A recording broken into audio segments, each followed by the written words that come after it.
this is possible. If somebody within this age is doing this, it is what? Possible. That's the message we've been passing.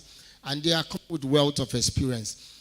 Everyone we've brought so far to this panel, apart from tomorrow, what we have tomorrow for the real estate, I think now the real estate audience now will be either the oldest. That's what we have tomorrow for the real estate class. But everyone we've brought into this panel section, we've looked at young people who are already doing it. So you know that age is not a factor.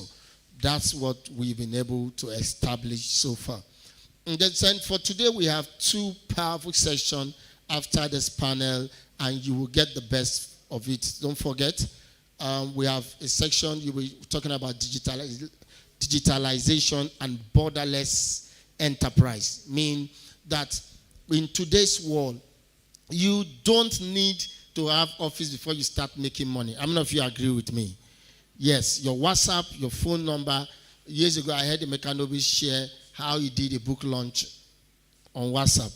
And I was thinking of it. You send people an invite. I want to launch my book on WhatsApp.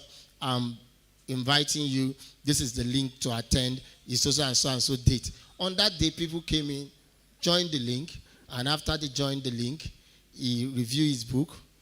Another person talk about the book. They display an account number, and people made transfer. The next day, they were delivering. Is that not wonderful? It has gone that level. That's the point you need to understand. We will be hearing a lot about that today. Today, we are talking about virtual retreat. We are also on retreat issues within this area that will help you know that you can make money. We have enough potentials. We have a lot we can do for ourselves. Don't hope for the government. I was telling my friends, as I'm speaking to you now, Supreme Court is sitting. And some of you were thinking that they would remove anybody in power. They will not do. Stay where you did, begin to think. Because the next 4 years, it will Tinubu. You will not understand. So just keep working, keep pushing, and see how you can do for yourself. And if you can do the best for yourself, you can be your best. How many of you agree with me? If you can do your best. So when we finish that section, Kenny Ajibade and also Febresima will also be handling that section. Those two are two keynote sections today. Olumati too is coming to talk about the creative economy. Most of the things we're doing is within that area. Then during the masterclass, the sales and marketing masterclass, I will be teaching you on cracking the cracking the hard sales code. Selling is hard. Some things make sales difficult, and there are some things that make you selling to be easier. Yes, nobody's saying it's easy, but we're saying it will only be easy because of certain factors that you create or you put in place. And that's what I'll be talking. The time is 3 p.m. From 3 p.m. to 4 p.m. we'll have that section and see how we can move. Still, they cover my eye, I say, then they announce criminal.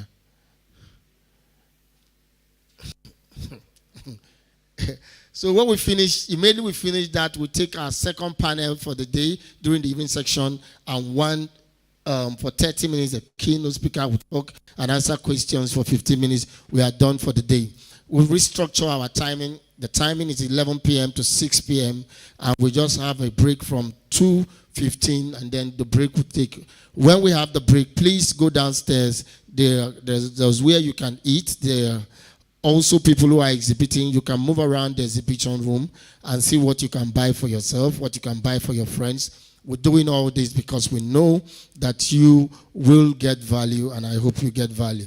So without wasting time, I'd like to hand over the mic again to the moderator to bring on board our panelists, and they will constitute the panel and start sharing the knowledge that they are out here to transfer. I hope you get the best from it, and make sure you pick what will add value to your life, what will add value to your career. So one more time, put your hands together for John Best.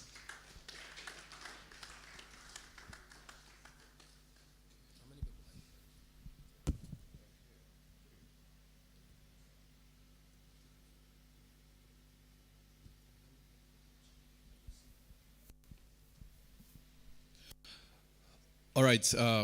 Thank you so very much, Mayor of Pitakwa. So, guys, are we ready for this session? Are we ready for the panel session this morning? Or this afternoon already? Okay. I like to time myself at this time. So this is what I will usually do. You are going to tell me exactly as soon as it is 12:10. You tell me, and we're going to drop the mic whenever or wherever we get to in the conversation. We're going to drop the mic, even if as soon as it is 12:10, we'll drop the mic. Is that okay? Is that okay? Check your time. Do I have a timekeeper, please? Do I have a timekeeper here? An accurate timekeeper. I don't need anybody, any kind of person. As soon as it is 12:10. Are we ready for that? Now you know the time where they check now. My own time. When it is 12:10. Ladies and gentlemen, that's my way of saying that we're not going to take so much time. So any little time we spend here, you're just going to get value. Is that okay? Put your hands together for yourselves, please. Put your hands together for yourselves, please. I know many of you were like, oh, but what is this guy saying? All right, join me to welcome here on stage the panelists, Annie Enenda Queen, content queen. Put your hands together for her, please. If I call anybody here and you don't clap, I would ask them to go back. I'll ask them to go back. You're not clapping enough. Clap for her. Maybe you're still going to clap, and I'll tell you why you still need to clap for her. All right, ladies and gentlemen, join me to welcome here on stage Emmanuel Jago. Emmanuel Jago. You're not clapping, and I don't like it. Don't be greedy now. A gentleman like this, wearing almost black, all black, and you're not clapping. Huh? All right, thank you very much. Emmanuel Jago. Super. Okay, ladies and gentlemen, join me to welcome here on stage Dunamis Shiloh Okonwo.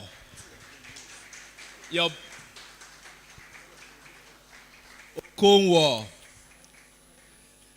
He is your biz marketer. You're not clapping.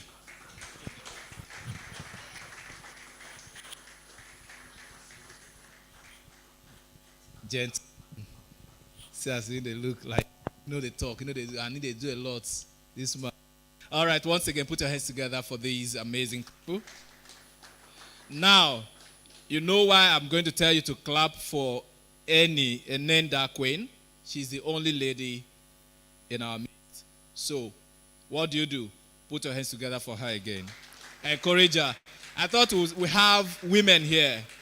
Women, they support women again. Super. All right, so, Jago, I'm going to join you here, right? Okay. This light is not helping me, but we shall try. All right, we're talking why build and own a piece of virtual real estate. That's the topic we're discussing at this panel session.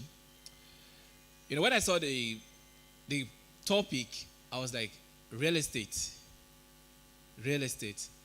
until I asked again, and then I was reminded that it's virtual real estate, not like the real estate, okay? So the topic itself is a question, and so I'm going to ask my panelists this same question. Why own? Why own what? Why build and own a piece of virtual real estate? Who do I start with now? I should start with who? All right, let me start with Emmanuel Jago, very close to me here. Emmanuel Jago, you're going to introduce yourself, and then you go straight to responding to me. Thank you. All right, good afternoon, everyone. My name is Emmanuel Jago, and I work in finance and investment primarily. I work as a growth manager of a fintech company in Dubai, and in my spare time, I basically teach people how to invest right. So everything I do revolves around three things: making money, managing the money you make, and then multiplying the money you manage. So all my life, right from when I was a child, everything around my life revolves around these three key things. Now, I used to be a teacher. 2012, I started teaching professionally. The pay wasn't so much, but then I got into university, and while in university, at some point, because I love to read, and I basically love to, trick my curiosity and all of that. So I started, trying to share some of the things that I've learned online. So I didn't really know what I was doing, but over time, I realized that as I was sharing some of the things that I felt were common, were known, or people should know these things, it turns out that a couple of people online didn't know these things. And over time, as I began to share and share and share, I grew a lot of traction. And then what happened was that even before I got into university, because of that traction I was able to build, and on Facebook predominantly and WhatsApp, right, I started getting job opportunities. So right from when I was in university, I used to write for people, write books for people, and I did a couple of that, and I was able to raise capital because I love teaching, to start up my own tutorial. Got one of the biggest space in Eagle Island then. And then ever since, I've been growing, getting opportunities and all of that. So at this point, I don't think I've had to, submit my CV to get a job more than twice in my lifetime, because the jobs just keep coming to me because of that traction I've been able to build over time. So all I just did was kept on refining. So that's basically my life is, a very critical importance to why, virtual real estate is really important in times like this. That takes me to asking, what would you, if you're asked? Okay, let me talk to Queen now. If you're asked to define a virtual real estate, how would you introduce yourself, and then you give us that? All right, so it's simple. Based on what we're talking today, right? I will just define virtual real estate as having an online presence, as simple as that. Like taking your. Did you get that? Having what? Having an online what? Presence. Okay. Sorry, I hope my voice is loud enough. Okay, so it's all about dominating, taking your own space out of the online market, right? We all know literally what real estate is. They say real estate is having a piece of land, right? And then if we are talking about the online presence, having a virtual real estate is simply you having a piece of yourself in the virtual space. It's as simple as that. Does that make sense? Having a piece of yourself. We had a real estate somebody here yesterday telling us she sells a peace of mind. So, okay. We're going to talk to Shiloh now. Shiloh, dear, so you're going to tell me, Emmanuel said something about why we should actually build and own a piece. I'm already going to piece of land now. Why we should build and own a virtual real estate. So you're still going to talk about that. What do you think about? Okay.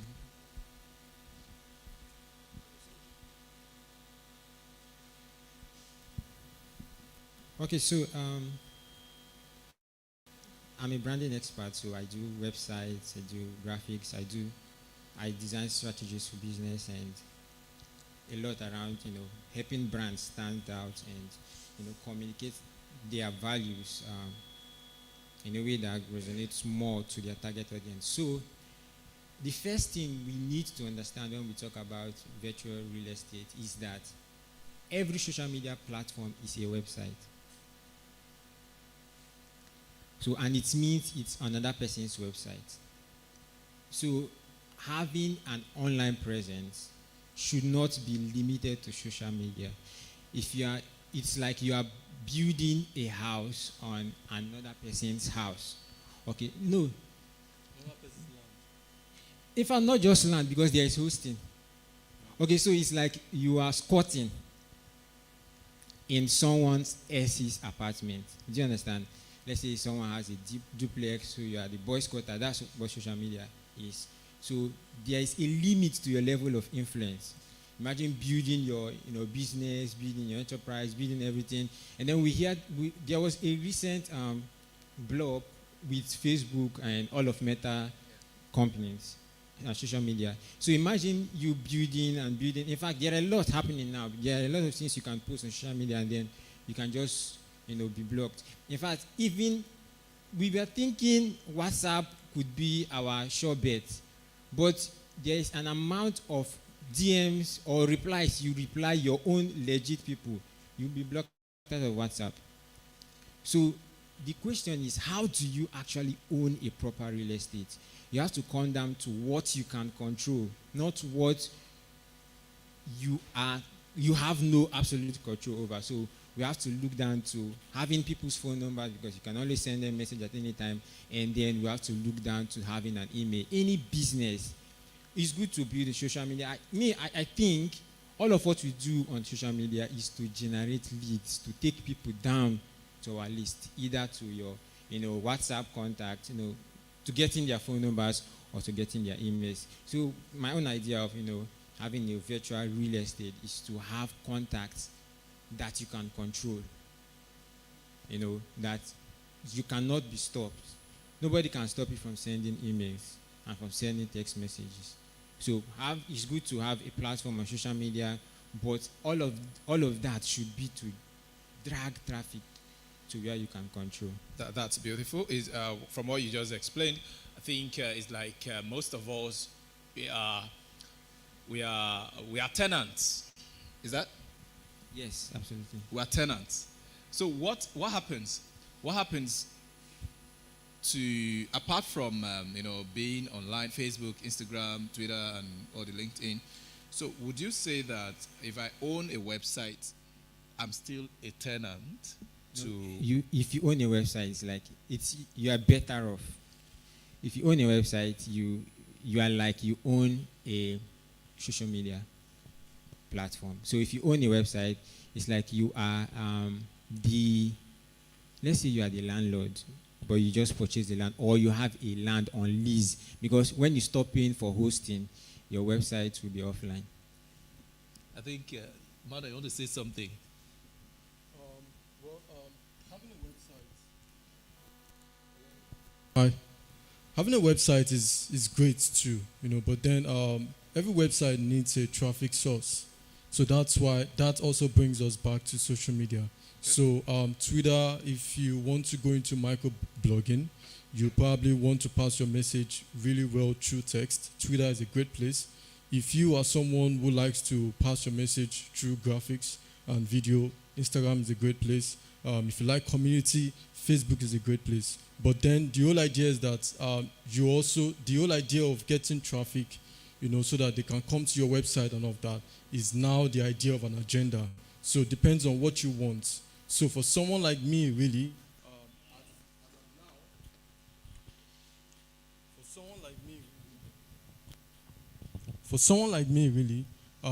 as of now, I am not necessarily interested in generating traffic, okay? Because my business is independent of traffic. For my company, we are interested in generating traffic, so we have to be available on all social media platforms to get as much traffic as we can to our website, and then to get them to use our application, do transactions, and then we make money.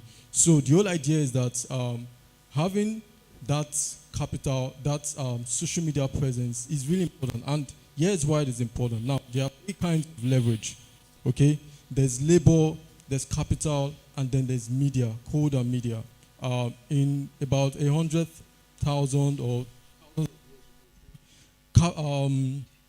labor used to be like the predominant form of leverage. So the guys with the largest number of troops win the war. The guys with the largest number of people working for them make the most money, in terms of agriculture, industrialization, and all of that. And then later we got into capital, where you can basically take money from the public, and people can give you money. But then those two things are often difficult, and a lot of times the idea of labor in times like this is more of status signal. We have 50 people working in our company and all of that, but then you don't really need 50 people working for you in a time like this if you know how to leverage media for your business.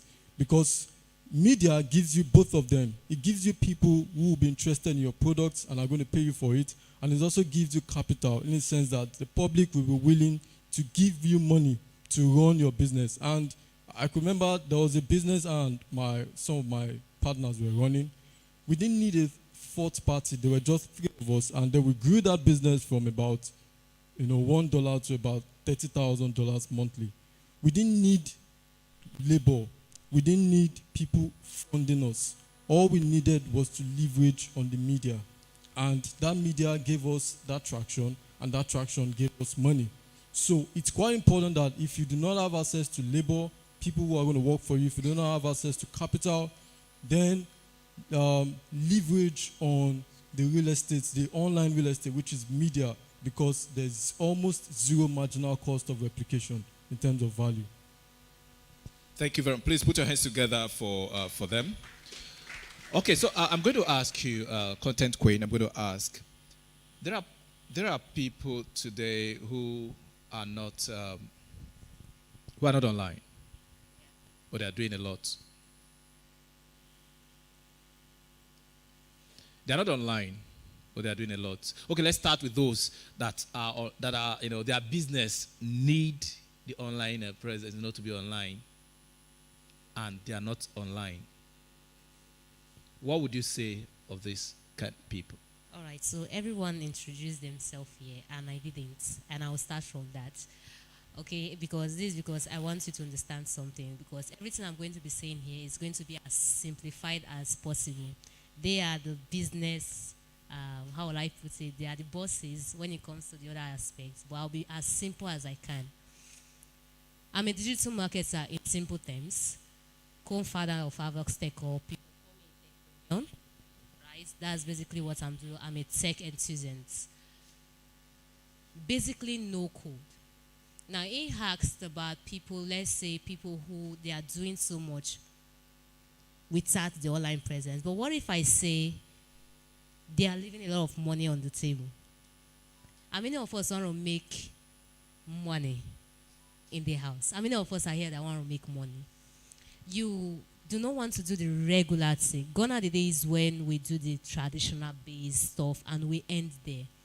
So before now, marketing was all about the radio stations, the billboards, and if you could not afford billboards and every of those things, you have to go onto the streets, word of mouth, right? But now, social media, the online presence has made it easy that from the comfort of your home, you can actually reach out to thousands of people. Thousands of people. So imagine in your streets, right, in a day, you get to have about, I'm going to be working with numbers here. You get about, you're an hairstylist, right? And you get up to about 5 to 10 people in a day coming to your shop, because let's say, for instance, there's a limit to what you can handle also, right? But then let's talk about expansion. Going online will give you the benefit of expansion. Do you know why? Now you start getting people wanting. There was a guy online who makes hair from his shop. A very simple, not fancy anything. But I tell you that people come down from USA to Nigeria just to have a feel of what it does. It's that good. The online presence is that good. I like the way you did this hair. I've not seen anyone here who can actually braid like this. You know what? My next time I'm coming to Nigeria, I'm actually having a section with you.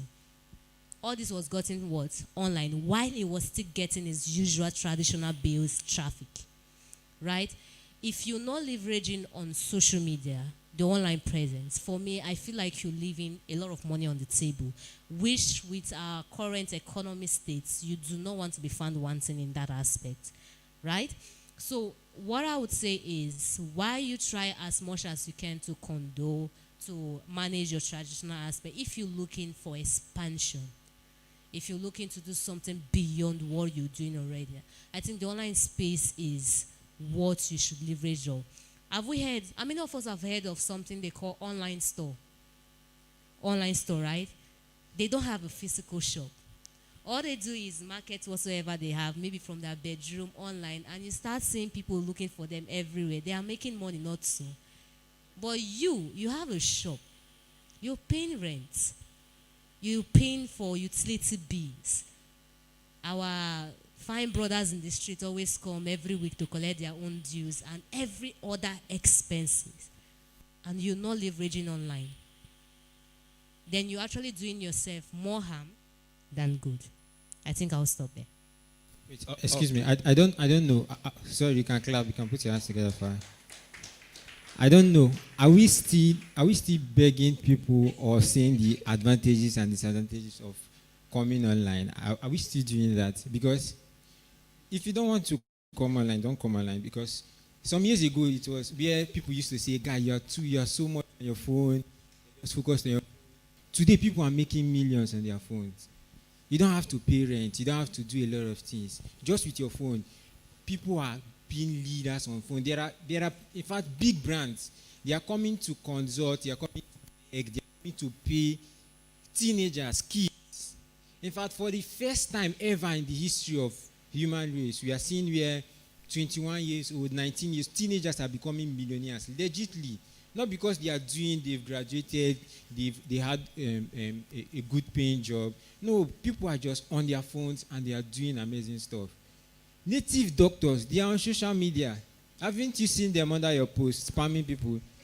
Pastors are on social media. In fact, there are pastors that are making more money from video streams than from the money in church. So don't use social media. All right. Just before we continue, I want to let you know that you could actually ask your questions. You have questions to ask the panelists. Please pen them down. That is, if you wouldn't want to ask them. All right. Okay. That's it. Maybe we'll take like one or two questions from the audience. But just before we wrap up, I want to get it clear. I want us to get it clear.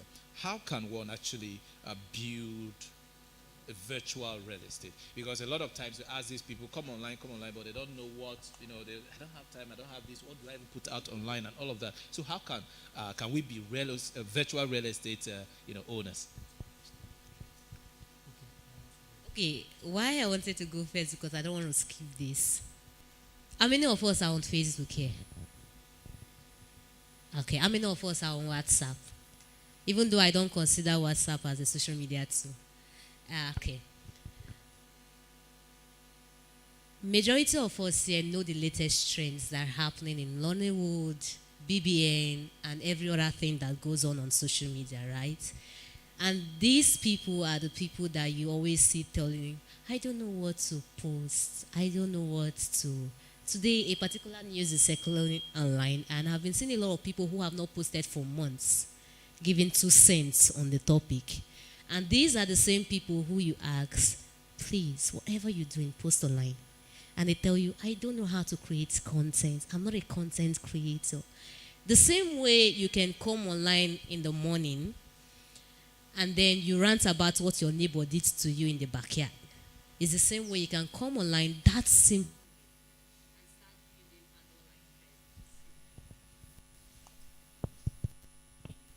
And start building an online presence. It doesn't have to be flashy. You don't have to start knowing how to speak or too much grammar. One thing about the online space is originality sells a lot more than when you're trying to be so professional. Originality sells a lot. When people see your vulnerable side, when people see that you've been plain, when people see that you've been you, it creates a lot of trust. Now, this brings me to talk about scammers.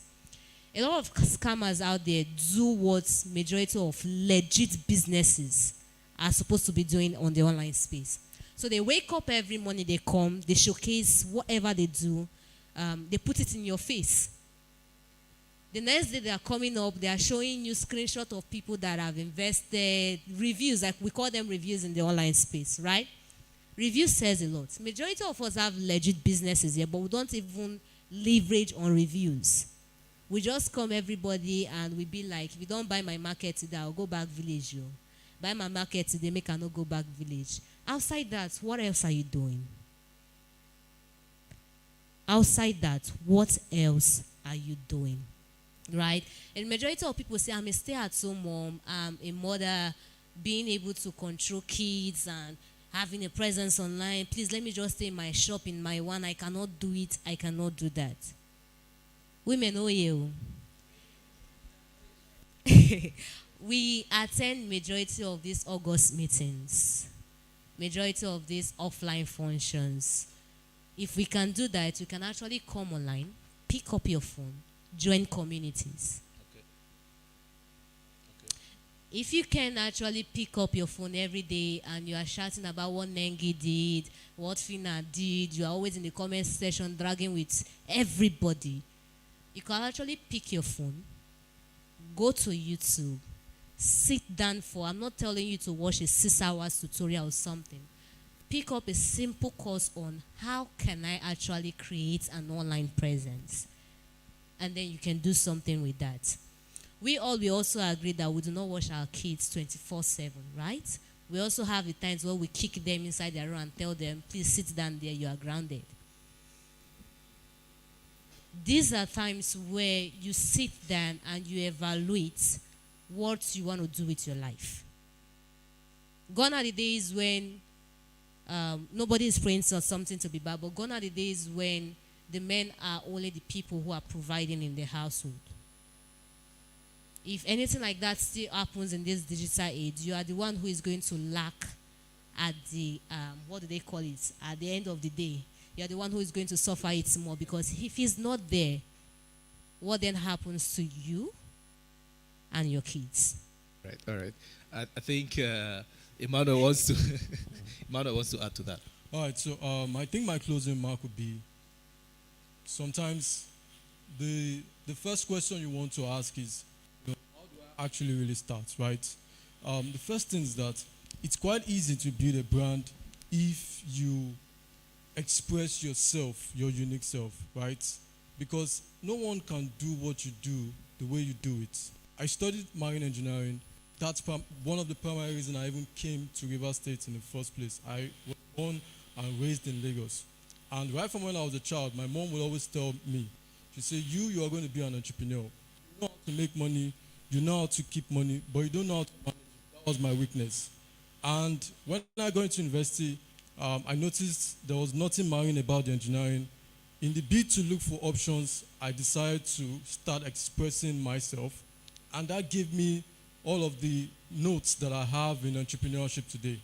And one of the things that have helped me to stand out online and in whatever business space I've been interacting with people has been that I express my unique self. I don't compete with anybody to be anything, because all of the things that I do, that I have, no one can compete with me at being me.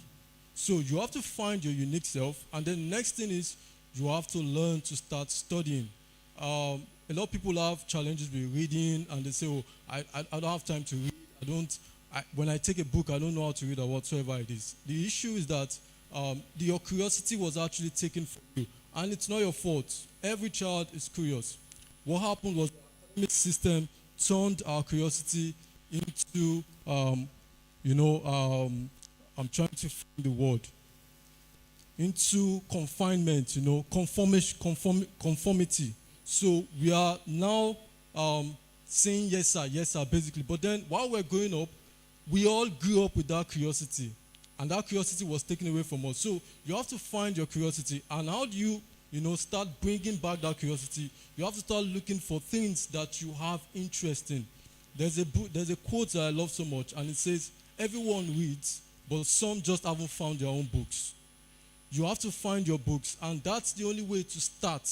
You have to find your books, whether it's novels, whether it's romance, whether it's science fiction, philosophy, whatever it is. The whole idea is that start with what you like, what you are interested in, and then build the skill of learning by learning what you like. When you build the skill of learning by learning what you like, then it's easier for you to branch into other things. If you know how to read romance novels, then you can fortify yourself to be able to read a business book for 2 hours, because you've been able to build the skill of reading for 6 hours. Do you understand what I'm saying? Yeah. If you don't know how to read so much, or you are not someone who reads based on text, there are a lot of documentaries online. Netflix, subscribe. YouTube, subscribe. The more you learn, and then the more you begin to take notes of those things. And as you take note of those things, come online. Put them out there. It may not be refined. There's a reason I refused to edit some of my posts in 2012, 2013, 2014. I left it there so that people who go through my timeline and go back to as far will see the errors I was making grammatically, but I was consistently putting out stuff, and that has helped today. So yeah. All right, thank you very much, Emmanuel. Put your hands together for him, please. All right, let's have Shilo. I will close with this. The future of social media won't be free, because what social media does is that it gives everyone equal opportunity to exert influence on the public. So the elites and the 1% do not want to leave influence in the hands of people who they feel they are not trained. So like what you are seeing in Twitter now, you have to, you are compelled to get the Bluetooth tick, and if you don't get it, your access and use is limited, right? Yes. And now we are hearing that people will have to now pay $1 to be able to use Twitter per a year. So once Twitter X sets the trend, it means that every other social media platform will follow. That's to say the future of social media won't be free, because it's social media gives everyone equal opportunity to have influence over the public. So that's why we are seeing people who are obscure, they are not known. In fact, they are not even educated. They are having 1 million followers online. So what am I trying to say? You have the chance, you have the opportunity to be as big as you want to be now. We don't know what the future holds. Marketing started offline when it was free, and then people who had money had to access the media, access TV, broadcast stations. Until you got to social media, it started free. Right now, organic reach is free, but it will get to a point where organic reach will be paid. In fact, right now, even on Instagram and across social media platforms, any post that is not short-form vertical videos is being compromised. The reach has reduced. If you are posting just pictures on Instagram, you notice the reach has reduced as compared to when you're posting reels, right? Just posting reels on Facebook, you see the reach. Even people who are not your friends engage on it, right? Yeah, so that is to tell you that you have the opportunity, and that opportunity is now. We don't know what the future holds. Thank you. I think they've said it all. Just as a way of wrapping up, I just want you to know that owning a piece of virtual real estate is absolutely free. All right? It's absolutely free. It's as free as having that free 20 MB that you have, the network sent to you, either Airtel, MTN, or whichever network you use, sent to you. Use it and build that real estate, develop that real estate. Just like Bamboo would come out here to tell you, buy this, piece of land, develop it. So you buy that your own, no matter how little. The people that have 2 million, 5 million followers today, they started, like he said, they started as raw as, people that, some of them, if you're reading their stuff, if you read their stuff that period and then you're reading now, you'll be like, come on, are these people, all of these things went online? That is to say, whatever you have in you right now is not absolutely, useless. It's not absolutely not good, right? It serves, it has a purpose to serve. There are audience members that particular message would definitely have influence on. True or yes, it has influence no matter what you put online. The only thing you should do as somebody who is reasonable, as somebody who who has the future in mind, is what? To be reasonable enough to put out certain things that that you want the world to know you for. And that's when branding and all of those things come to be. All right? But in all, owning a piece of virtual real estate is free. Are you ready to own, yours today? The question, I leave it for you to actually respond to. And to respond to that, you need to wake up. Thank you very much, ladies and gentlemen. Once again, put your hands together for my panelists.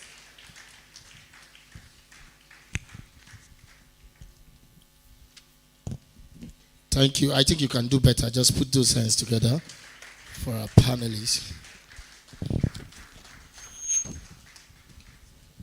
So while we're doing this, it's important to note that our convener,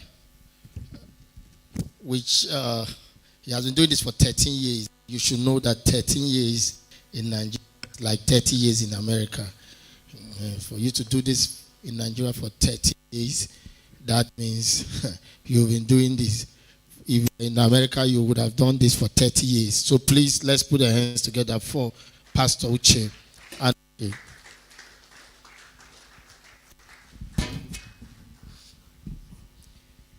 so he didn't come in alone.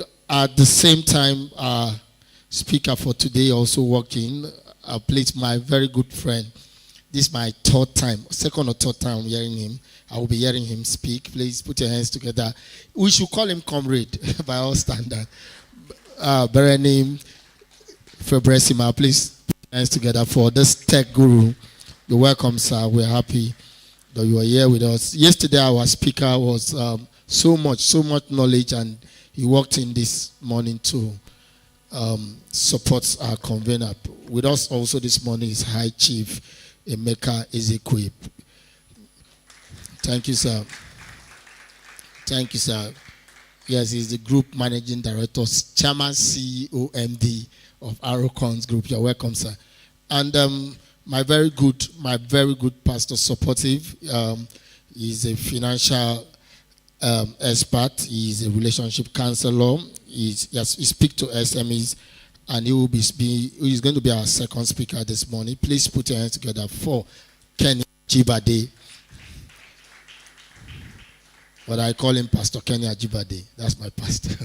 You're welcome, Daddy. You're welcome. So without wasting time, in quick succession, we'll take this very close. Make sure you're writing. Make sure you are prepared. Making Nigeria is about this: think, make, and grow. And the doors are not open for free because we just want to waste money. The doors are open for free because we want several persons who can't pay for this, who can't pay, to just join the people who can pay, no doubt, and be partakers of the knowledge transfer that is happening here.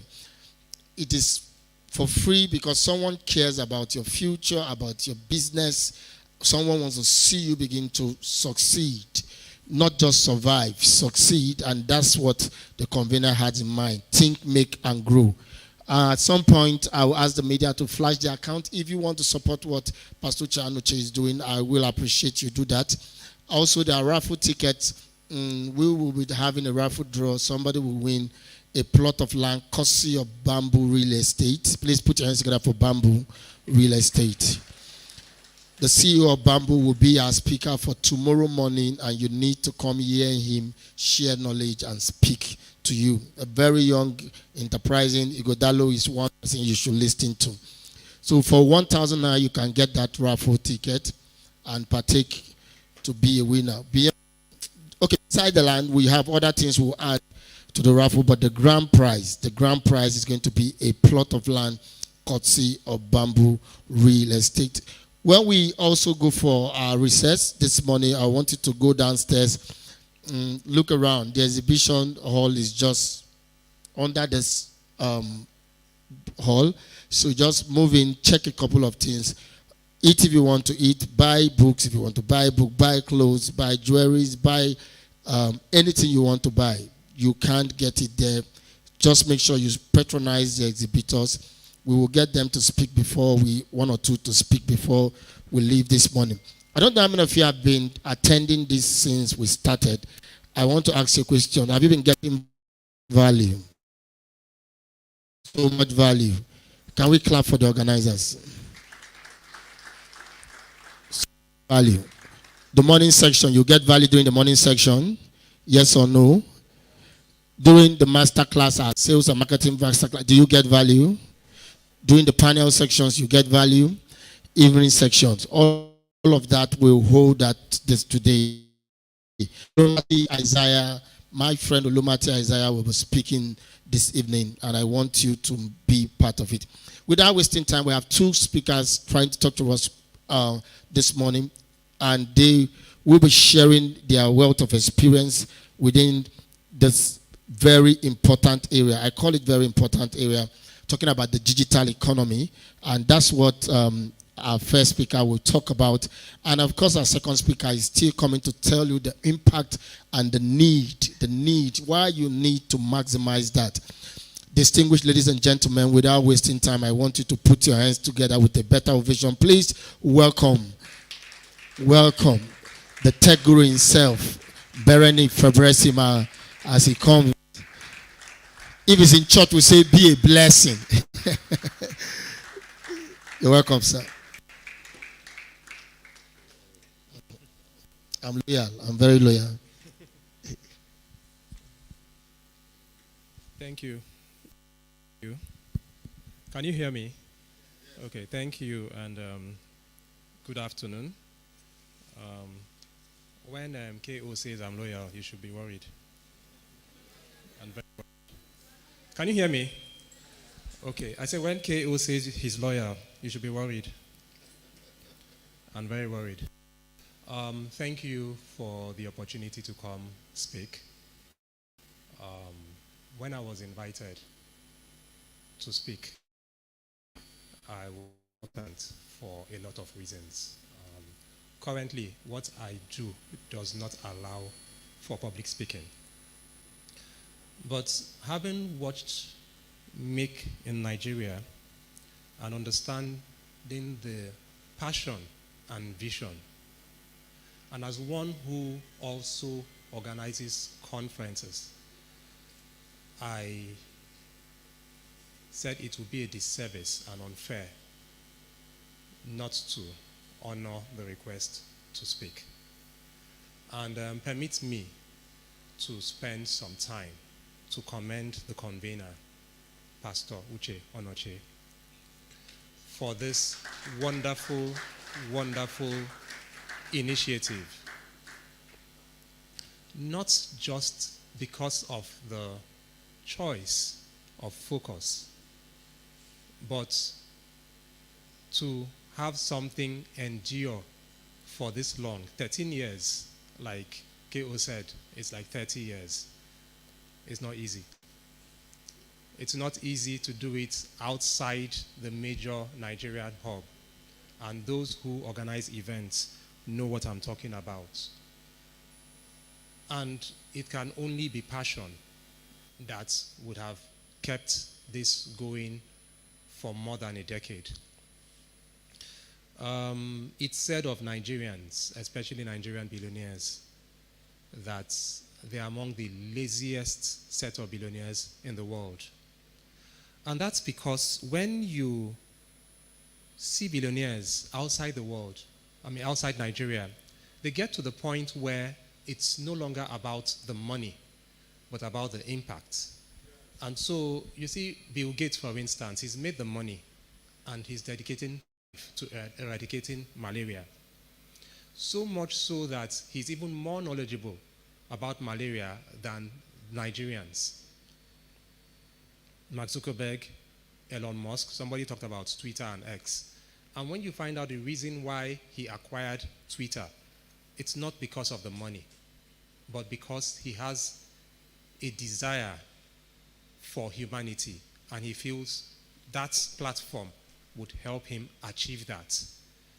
And for that again, I want to say that I recognize that spirit here in this room and in the mind of the initiator. And I want to say thank you for following the cause. Thank you for making the difference. So I've been asked to come and talk about the digital economy. And my good friend calls me a tech guru. I'm not a tech guru. I don't write codes anymore. I don't build platforms anymore. But the digital economy, it's becoming a buzzword and all. But before I begin, I would want to take you back to an experience I had a couple of years ago.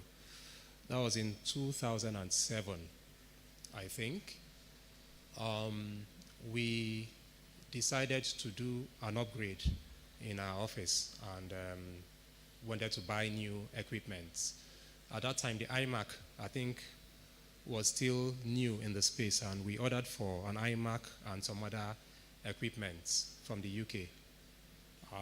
Successfully landed Nigeria, Lagos, and we sent someone to Lagos to go clear and bring them to Port Harcourt. So he flew down. Then it was was it Air Nigeria? Then Virgin. That was Virgin Nigeria, yes. So flew from Lagos to Port Harcourt and we're excited, went to the airport. When we got there, we saw our friend standing there looking very angry. What was the problem? The goods didn't arrive. They checked them into the plane, but when the things came out from the conveyor belt, our things were not there. And we had spent a lot of money, trying to acquire these things. And so we went to the office, they couldn't help, made calls, threats, called lawyers and all of that to understand what was going on. So they made us fill a form and all. The next day they called us and said we should come to the airport, that our goods were in the airport. And what was it? The person tagging the goods saw the last name of the gentleman who was bringing them in. And the last name was Edem. And because it was Edem, he used his initiative and put our things to go to Calabar.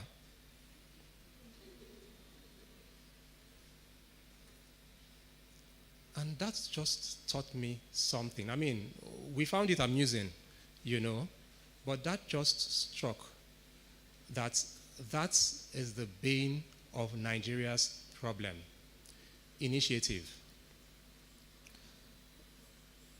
Whenever a Nigerian is given a task to do, rather than listen to understand the instruction, he uses his initiative.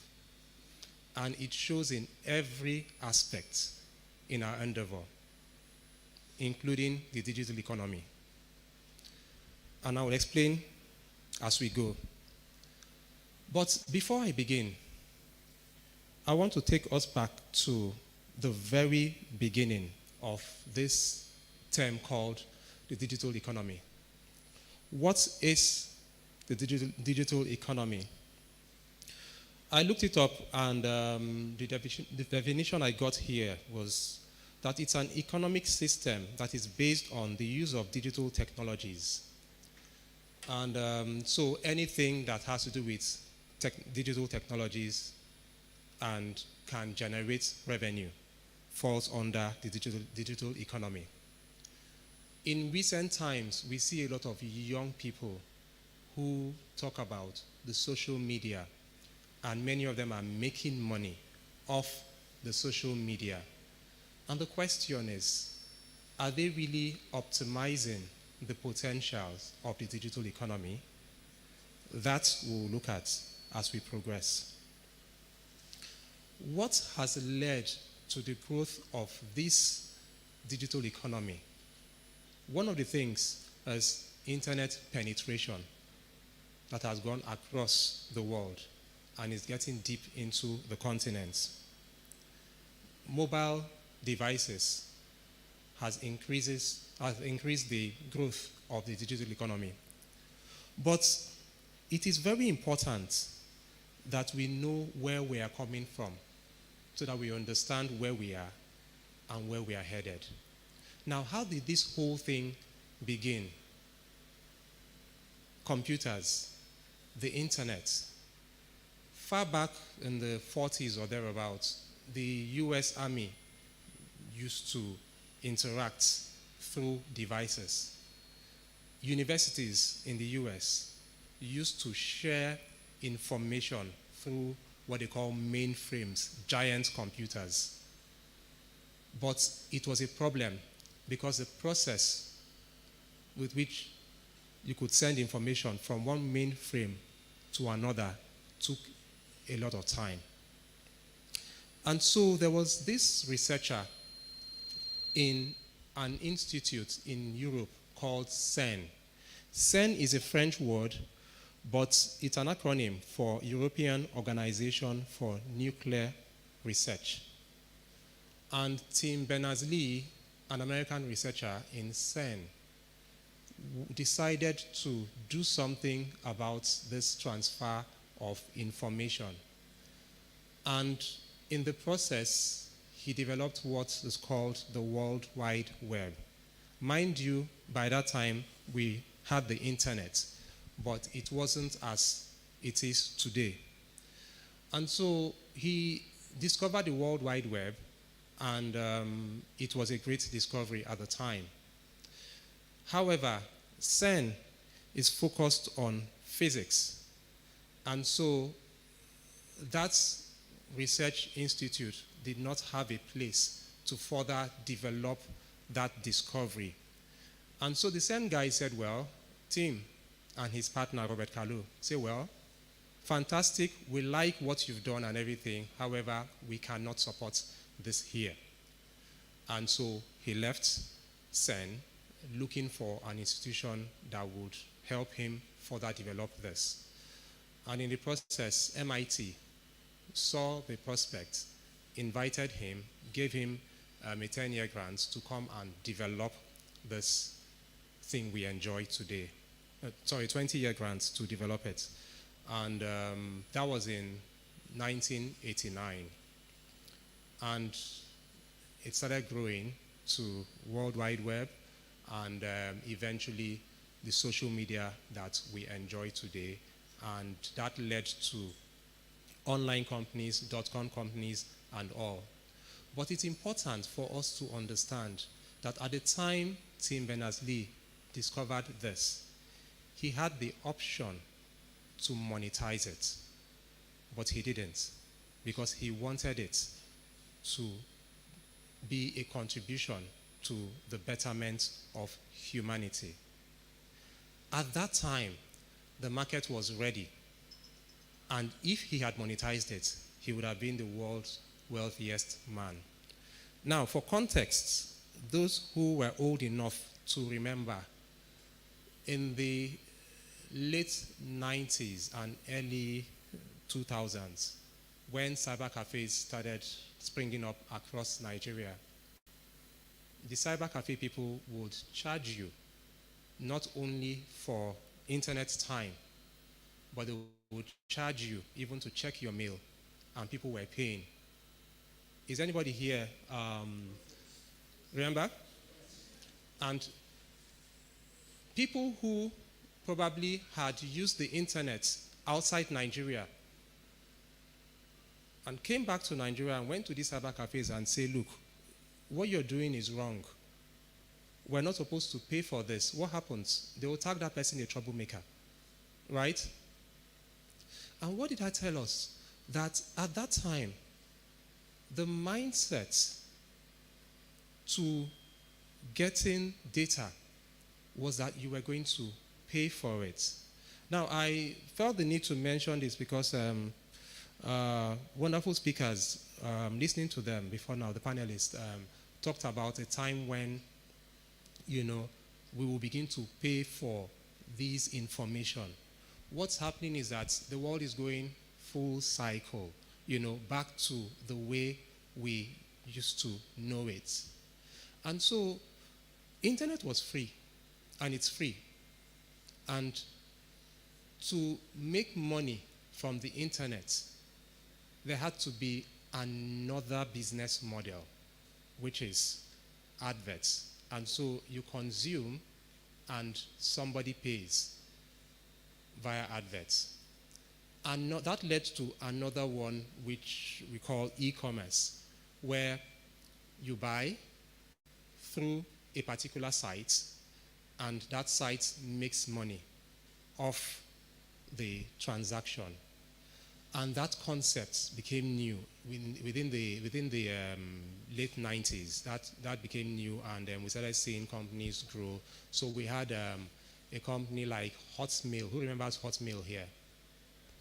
Who used Hotmail here? How many people used Hotmail here? Let's know the old people. Who used Yahoo? And please, let me plead, that term for scammers, please, let's not demarket a company, please. Imagine if you start a company and all of a sudden, I'm sure you know what I'm talking about.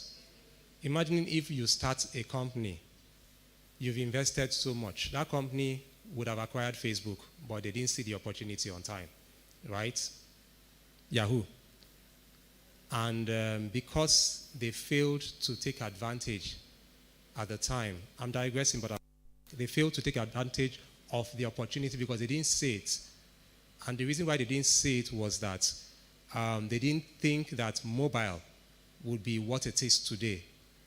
And so the business model of the company that came to pitch to them was based on apps. And they had grown with desktops. Now, you will agree with me that the older people use Yahoo, right? And the younger ones, some of them don't even have email address. They use their phone numbers and all. Correct me if I'm wrong. And so Yahoo did not see the potential in Facebook, and they paid dearly for it. They are still licking their wounds. Please, Nigerians, don't add to that by demarketing them. Please, put yourself in their shoes.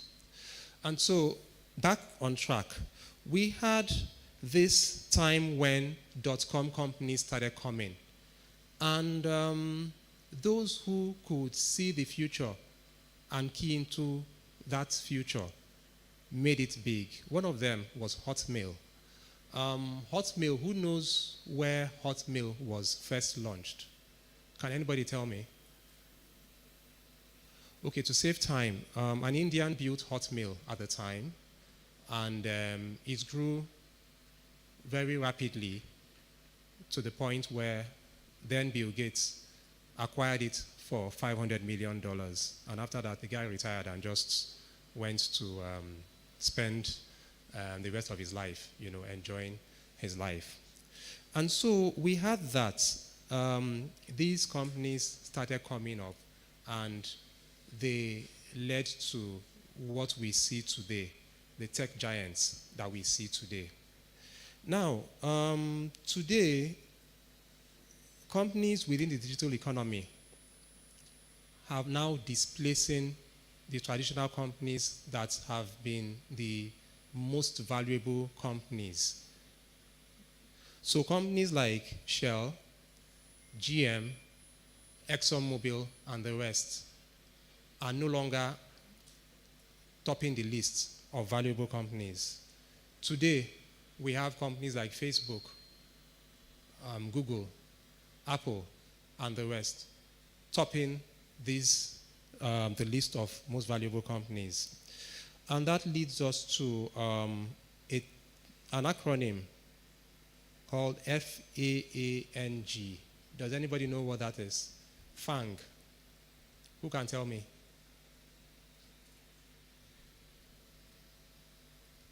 Anyone?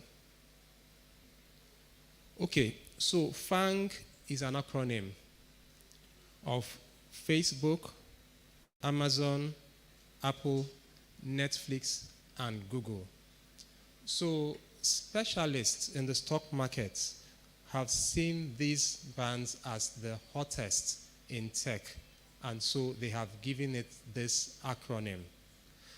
For context, Facebook today has a market capitalization of $562.19 billion. And that makes it the 9th most valuable company in the world. The second one in the acronym is Amazon, which has a market cap of $1.252 trillion. That is bigger than many countries put together. The next is Apple, $2.675 trillion, and that makes it the world's most valuable company. Now imagine a company that is richer than the United Kingdom. That's Apple. The next is Netflix, which is valued at $179.99 billion. That makes it the 53rd most valuable company. Then we have Google with a market cap of $1.3578 trillion, which makes it the 4th most valuable company. Now, one thing you can see among these companies, all of them, one thing in common is that they influence our daily lives, right? So every day you have you wake up and you see Apple, to some extent Amazon, to some extent Facebook, to some extent Netflix and Google. Now, the question is, where are we in all of this? Because all of these companies are domiciled in America. Enter Nigeria. What's the prospect of the digital economy in Nigeria? Because here we're having a conversation about make it Nigeria. And the theme is think, make, and grow. So, how can we think, make, and grow companies that will be as big and influential as the companies that we have listed? And the answer is we have to first take away the consumer mindset and inculcate the producer mindset. And in saying that, it's important for our young people to understand that many of the successes we seem to have are just being consumers. For instance, we have a lot of influencers in the space, and many of them are making money. So Google is paying you money, YouTube is paying you money. Does Facebook pay? Well, these guys are paying you a lot of money. And how many people are asking for them to pay you $10? How much are they making off you? And that's the question that the young people should ask themselves when they are making money from these companies. Because basically, you're helping them get richer, and they are giving you a tiny fraction as reward for making them richer. I've talked about Google here that has a market capitalization of $1.578 trillion.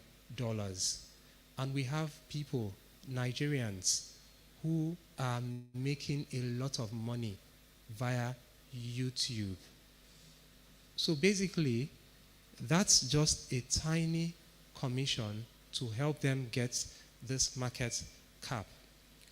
So like I said earlier, one of the first things we have to think about is to move from a consumer mindset to a producer mindset. Having said that, we have evidence of successes in Nigeria. Currently, we have about 5 unicorns in Nigeria. Now, for the benefit of those who might not understand this, a unicorn is defined as a private company that is valued at $1 billion or more. And outside Nigeria, especially in the US and in Europe, we have hundreds of unicorns that were founded by young people. Recently, one that got my attention was Canva. How many people use Canva here? Right, good. So Canva, but do you know the valuation of Canva, the worth? How much is Canva worth? So the last time I checked, Canva was worth $14 billion. And it was founded by a young lady who was trying to do so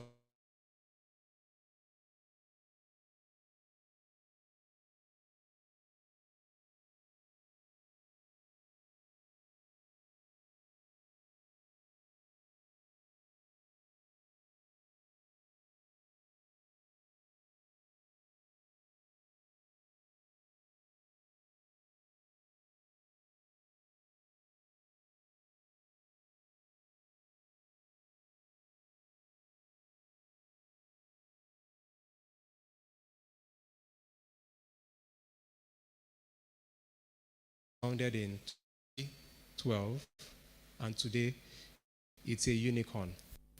The next on the list is Andela. How many of you know Andela? Anybody? Okay. Are you serious? You don't know Andela? What?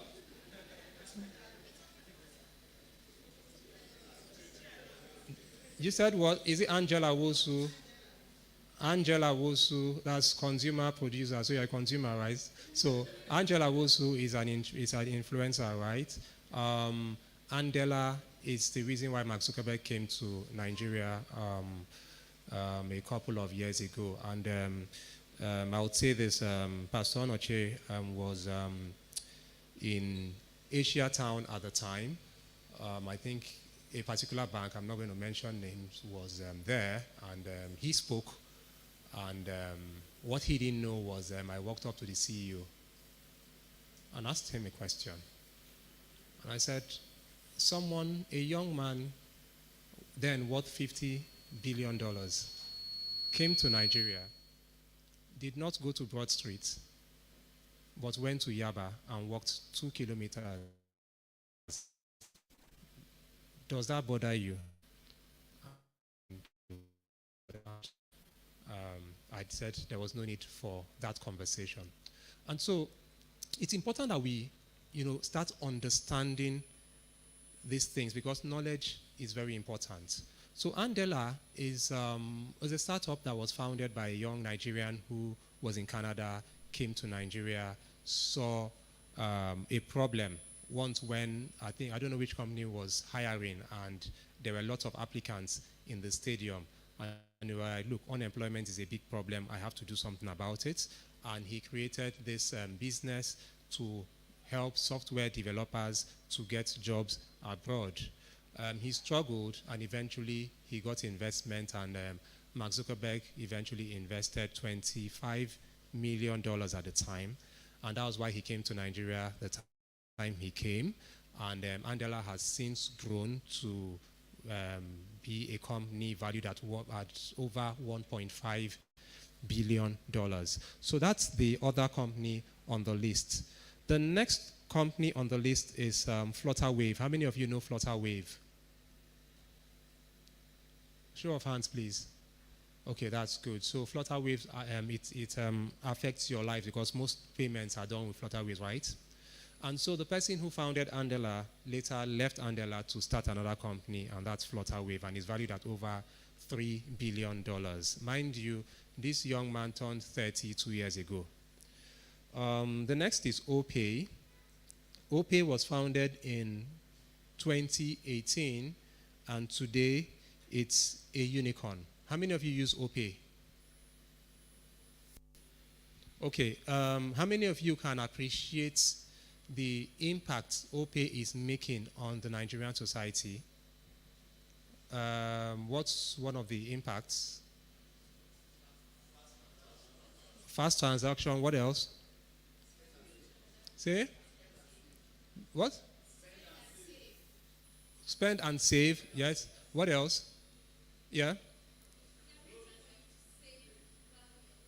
Save while you're transacting.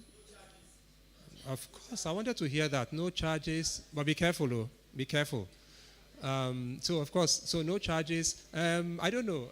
I hope I'm not on camera. I saw that some people were complaining that they found out they had OPay accounts when they didn't have it. Is that correct? Is that correct? Okay. So no charges, right? What else? What else? There's something I want to hear. What else? Okay, well, how about decongesting the banking hall? When was the last time you went to the bank to withdraw money? You can't remember. Why? Don't you like money? Why? There's no need. Why? No money. Okay, now did you have banks with those very, very unfriendly looking tellers? Did you have those sort of? Can you encounter them again? Okay. What else? I understand OPay gives ATM as well. right? So you see, these are solutions that people are coming up with, right? So OPay is the last on the list, and OPay was founded or launched in 2018, and today, 4 years after, it's a unicorn. Now, I'm going to list these companies again and the dates, and I want you to see a pattern, right? InterSwitch, 2002. Listen carefully. InterSwitch, 2002. Maybe you can note it. Jumia, 2010. Andela, 2014. Flutterwave, 2016. I'm going to sue you for taking my pictures, though. OPay, 2018. Do you see a pattern? What's the pattern?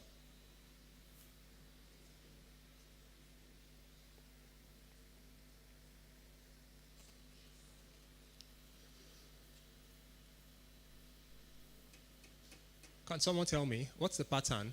Yes.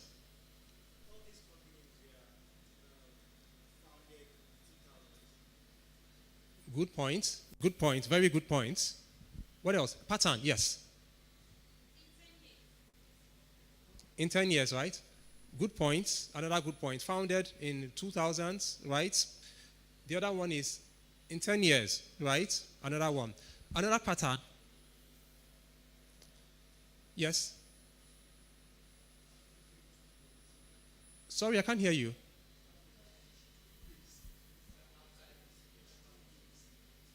Please, can you come to the front? I like what you're saying. Can you come to the front, please? Sorry.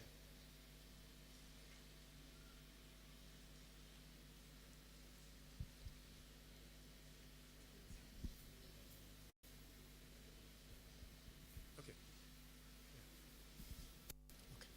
After each 2 years, there was an emergence of another of the company. 2 years. Fantastic. Now, let's look at the pattern here. See a pattern. 2000. Between 2000 and 2012. What's the difference? 10 years, right?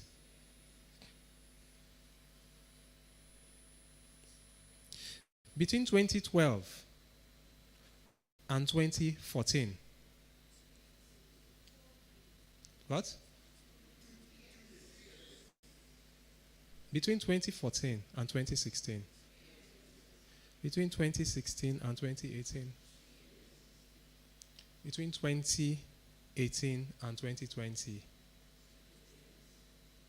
Between 2020 and 2022. 2 years. So between 2022 and 2024. 2 years. So I'm going to ask a question. Who can guess the question? What? What did I hear? Oga Uche, I'm done. I'm going. The question is, I want to hear a question. What's the question?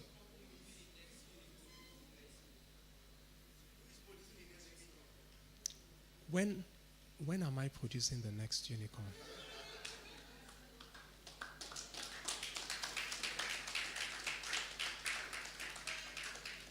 Now, let's be real here.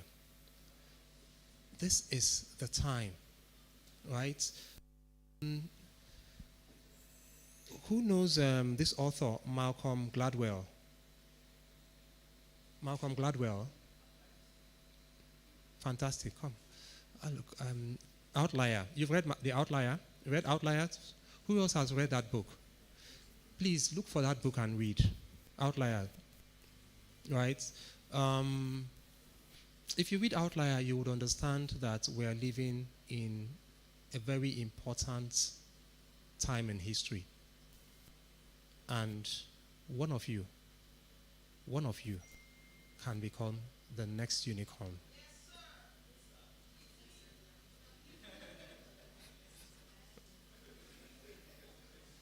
In when? 20?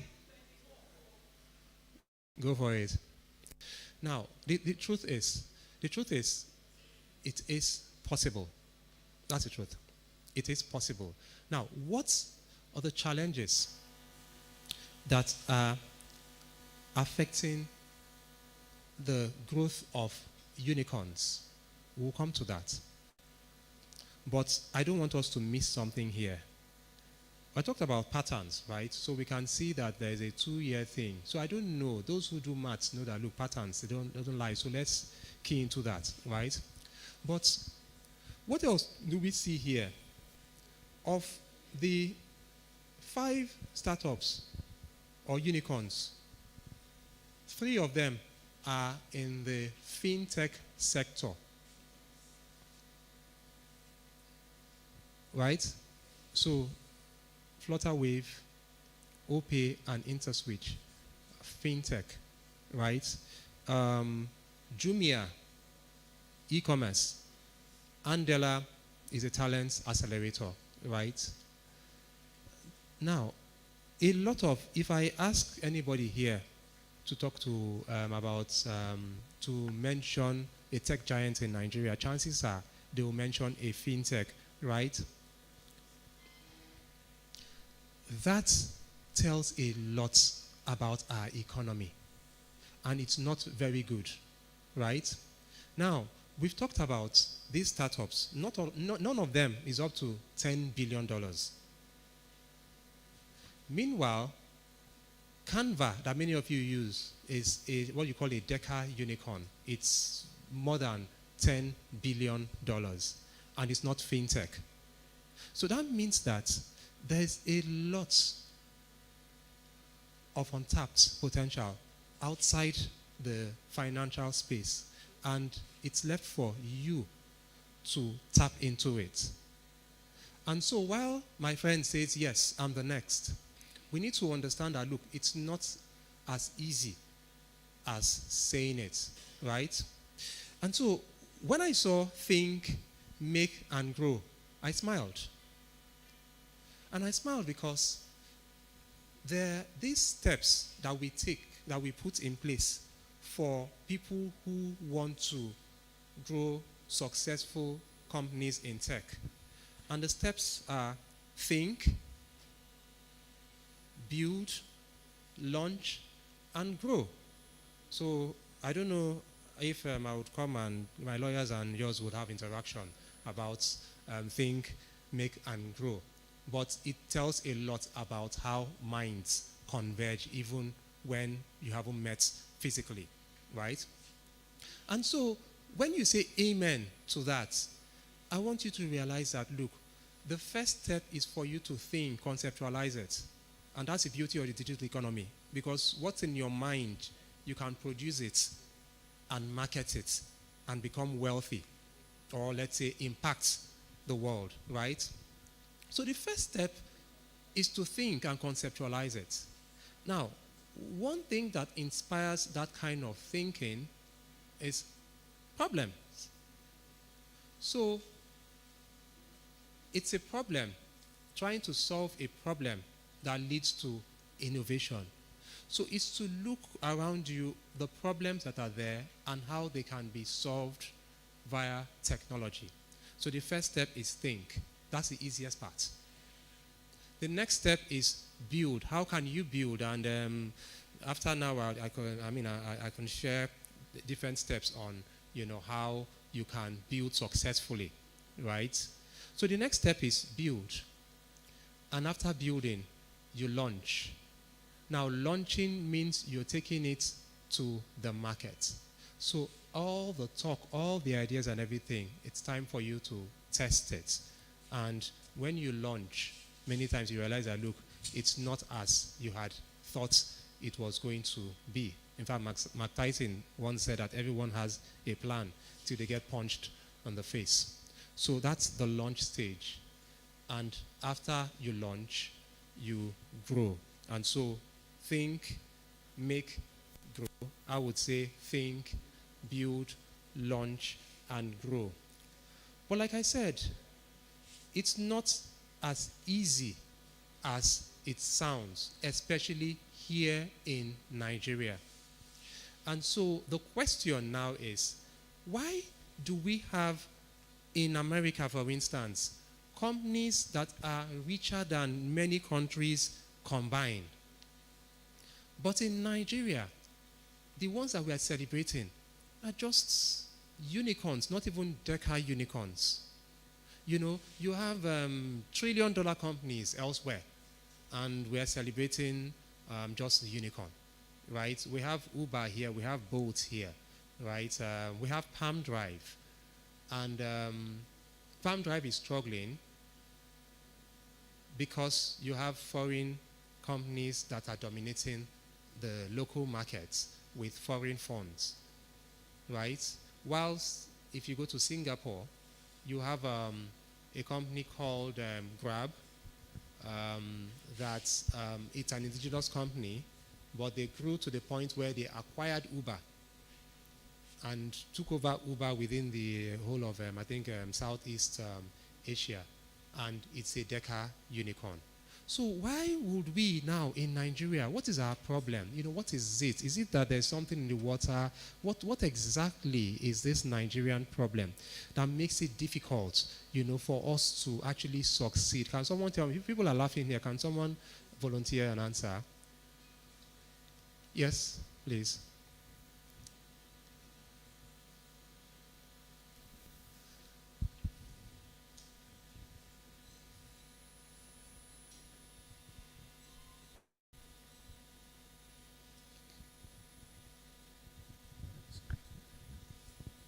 I think our primary challenge in Nigeria, why we are not by nature or over time, we lost that foundation of solving problem. Okay. We lost the foundation of solving problems, so we're not raised to solve problems, to dodge problems. I get that. So that's it. So we're not raised to solve problems, right? So when I said 2004, what happens?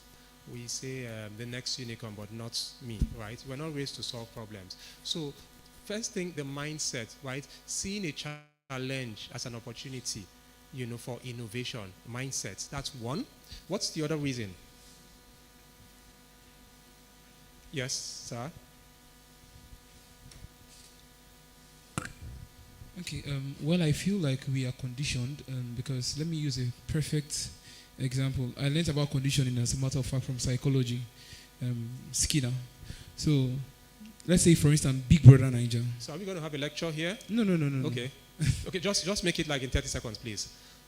Okay, I feel like a basic reason is conditioning. Most of the stuff we watch, the TV shows, reality shows, are to condition us to just be consumers rather than producers.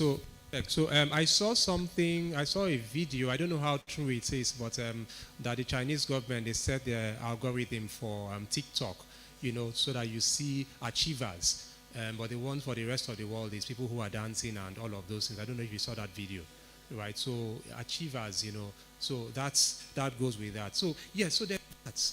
But, you know, the truth of the matter is, the mindset is one of the things. But that's not all. You know, the conditioning, not all, you know. There are certain things that need to be sorted so that we can begin to grow. And so if you look at these companies, outside InterSwitch, you know, Andela, Flutterwave, Jumia, Uber, they are not Nigerian companies, you know that. You know that. And so what I mean is they are not registered in Nigeria.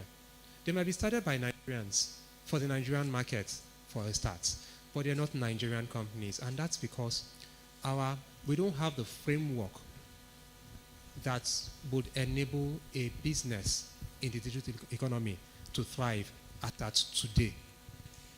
So if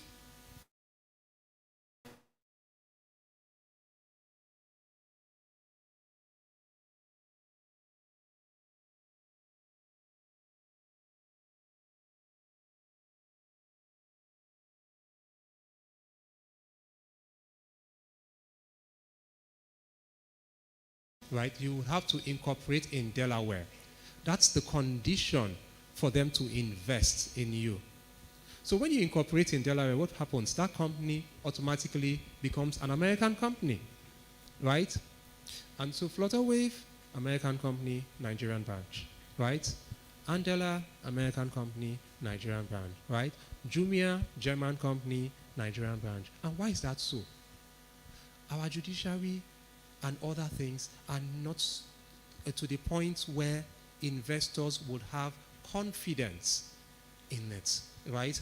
We do not have the legal framework yet that would guarantee investors funding. I hope, am I communicating? Right? And so, if I want to invest in you, right? So one of the things I will look at is if there is an issue, because investment is like a contract, right? So if you go against it, what should I do? I seek legal redress, right? And if the law is not strong enough to be able to grant me, you understand, what I want, then I will not have confidence within that jurisdiction. Am I communicating here? And so that's one of the things. The absence of legal framework is one of the things that is making it difficult for businesses within the digital economy to grow. And so what we see is people are circumventing looking for creative ways to have them. But who is winning? The foreign investors and not the local investors. Another one we'll look at is white capital versus black capital, right? I bet you that if any of you comes up with an innovative idea, it will be difficult for you to get a Nigerian HNI to invest in you. And that's because they do not yet understand what it means to invest in ideas from here.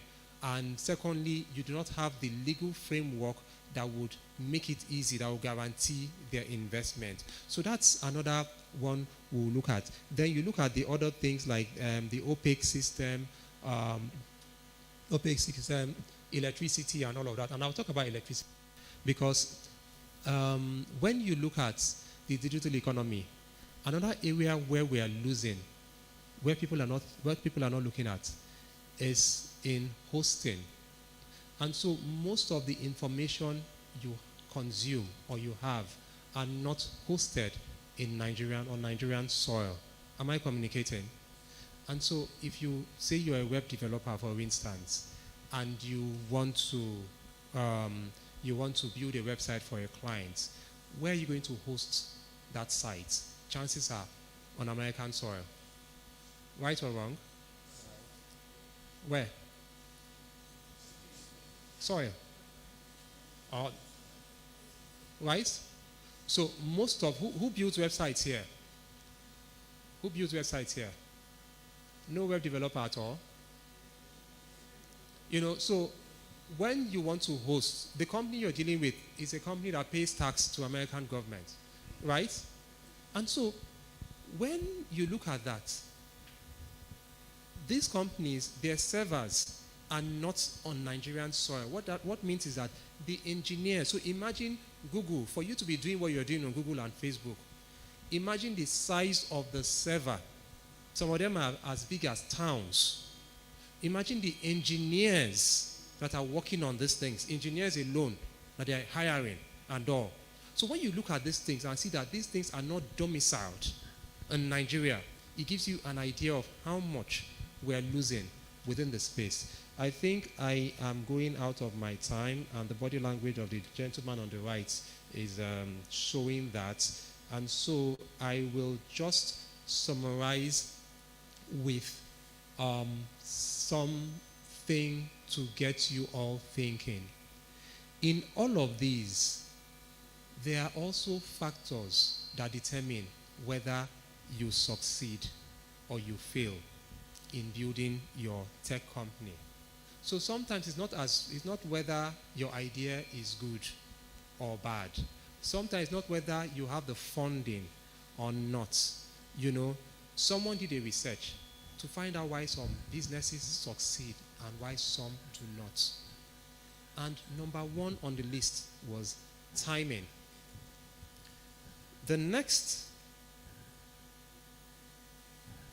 on the list was the team before the idea, the business model, and funding. Maybe I'll explain during the Q&A time. But the timing sometimes is important, and sometimes we pray for grace and favor. Because if Uber did not launch when it did, when there was a recession in America, it wouldn't have succeeded. If Airbnb did not come up when there was a recession, at the same time, recession at the time when the US was having its convention, so delegates that were traveling needed cheaper places, it probably wouldn't have succeeded, right? We know that Google was not the first search engine. YouTube was not the first attempt. Many of them started, but the timing was what mattered. And I will just pause here so that I keep to time and I'm not guilty of the Nigerians that I accuse, and just open the floor for questions.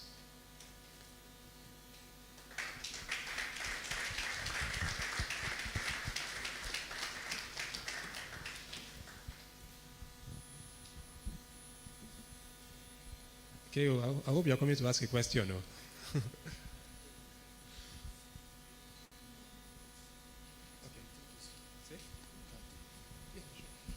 Okay, please, one more time for my tech guru himself. Thank you. We're proud that we have people like this in Port Harcourt, and you're willing to pour into our city and industry.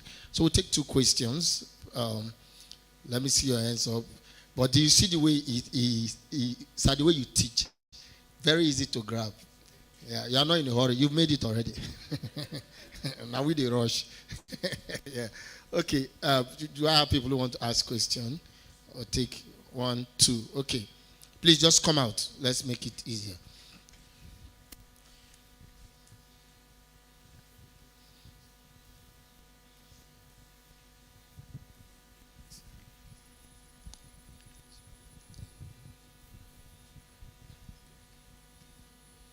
Thank you, sir. I've really been inspired by the teaching.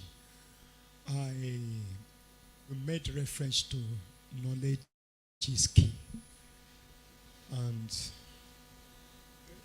presently, the type of knowledge that brought us to where we are in Africa or in Nigeria is still the same knowledge that is still transmitted in our educational system.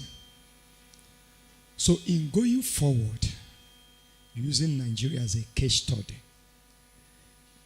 our educational system, how can it change the narratives still being on the old order in going forward? Thank you.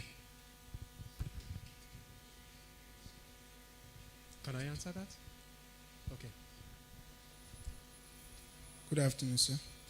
Thank you for your lecture. And the question I have is, you made mention of local investors not investing in our local innovators. Like, why are they not investing in our local inventors, like Nigerian inventors who are into creative art, metal art, different areas? Why are they not investing in us rather than sponsoring outsiders in their areas of trade? Okay, so let me start with education. Education right now has been democratized, so we cannot sit down and we rely on our system. You have you have edX, you have Udemy, you have so many of these things. So if you want education, quality education, go online and you would get it. You know about reforms of the educational system and everything. That is no longer a barrier to access to quality education. So that's it. That said, talking about investors, that's a long conversation and will take more than a day.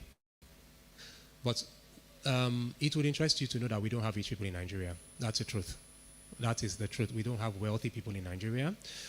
Nigeria is not a rich country, because when you talk about wealth, you're talking about per capita, right? So you have a few people, but you see, how many, do we have a middle class? Do we have an upper middle class? We don't have that, right? So when you have systems, societies, economies, where they support these things, look, you have your pension, for instance. Many people are not pensionable. They don't have pensionable jobs. But you have societies where the pension fund is so much that they are looking for other places to put that money into. So they begin to look for even creative, because it's gone into real estate, gone into and they've exhausted. So they are looking for places. So a lot of the things you see in Silicon Valley, for instance, it's actually people's pension. That's a pension fund. It's so much, and they are investing in those places. The Nigerian pension, I'm sorry, people have put their pension when it's time for them to get their money. Story. So there's even no confidence to begin with.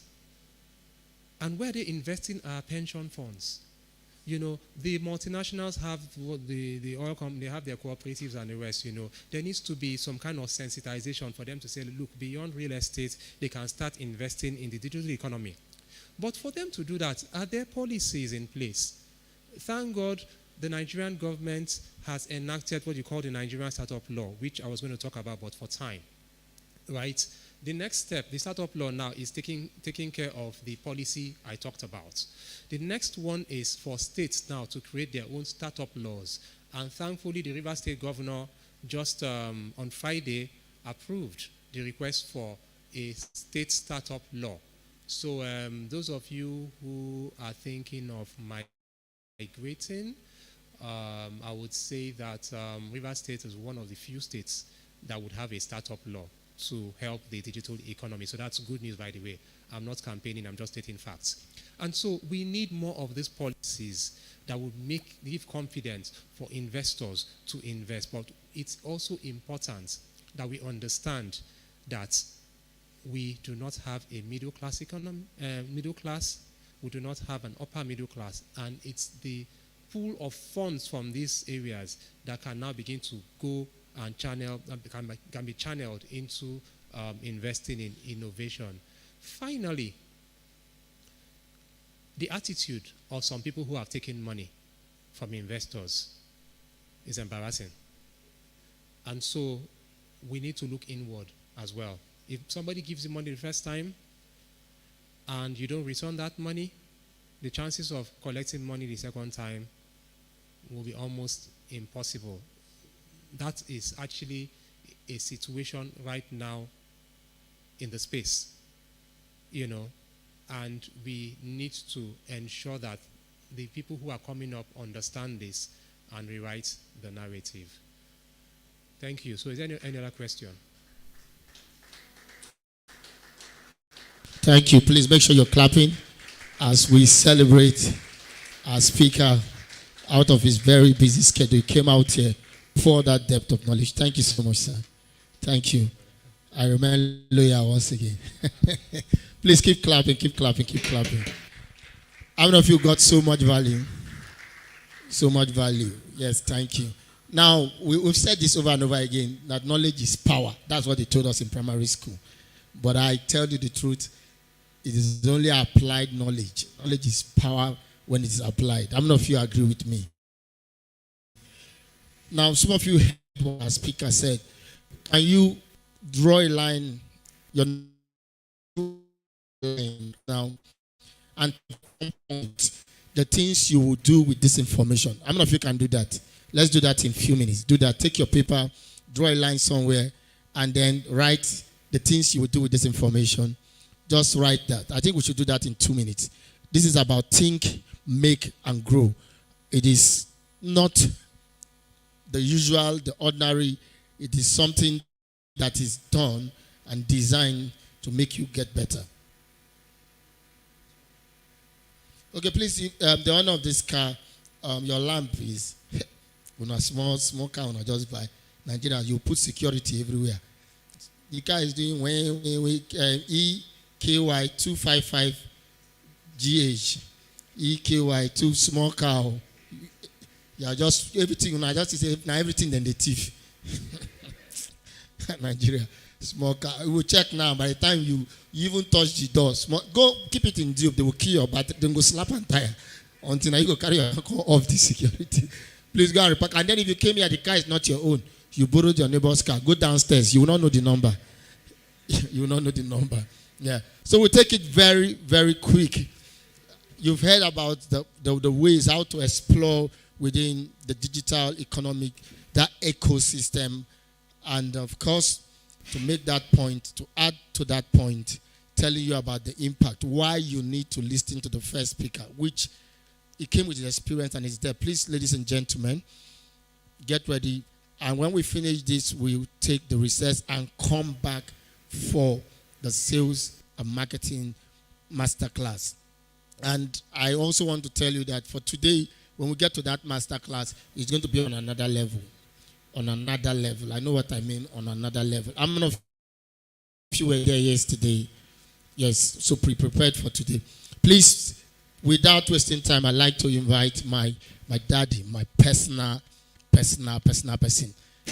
I don't talk about my career without Pastor Kenny and Pastor Larry because they took it very far, became my consultant, my counselor, advisor, anytime you want to put it. Please put your hands together for Pastor Kenny Ajibade.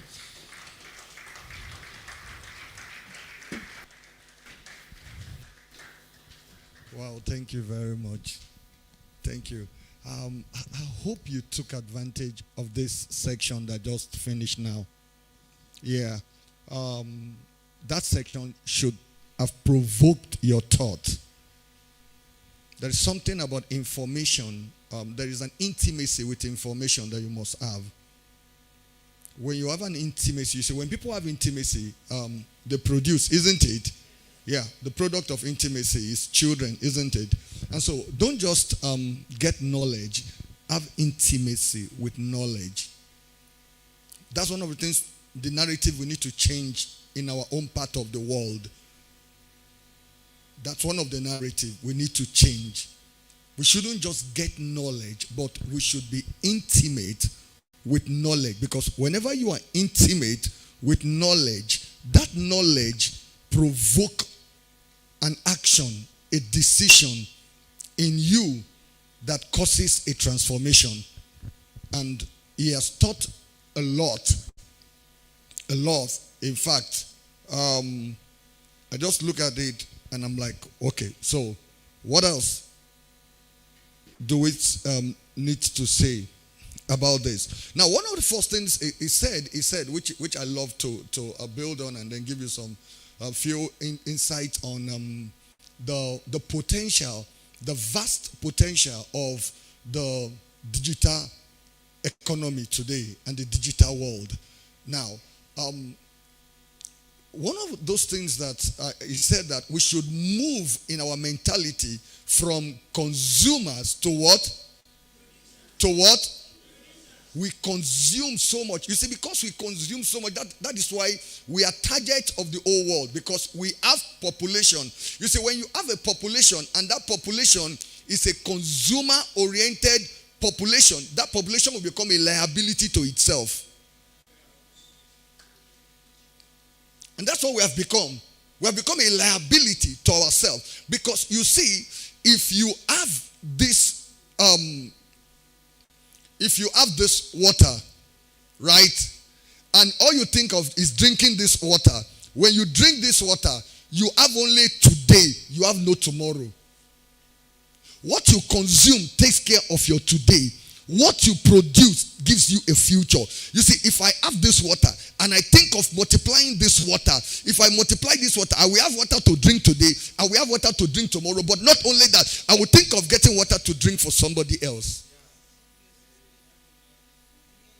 And I create not only success in me having more water to drink tomorrow. Significance is me having water for somebody else to drink apart from me. Let's think significance, not just success.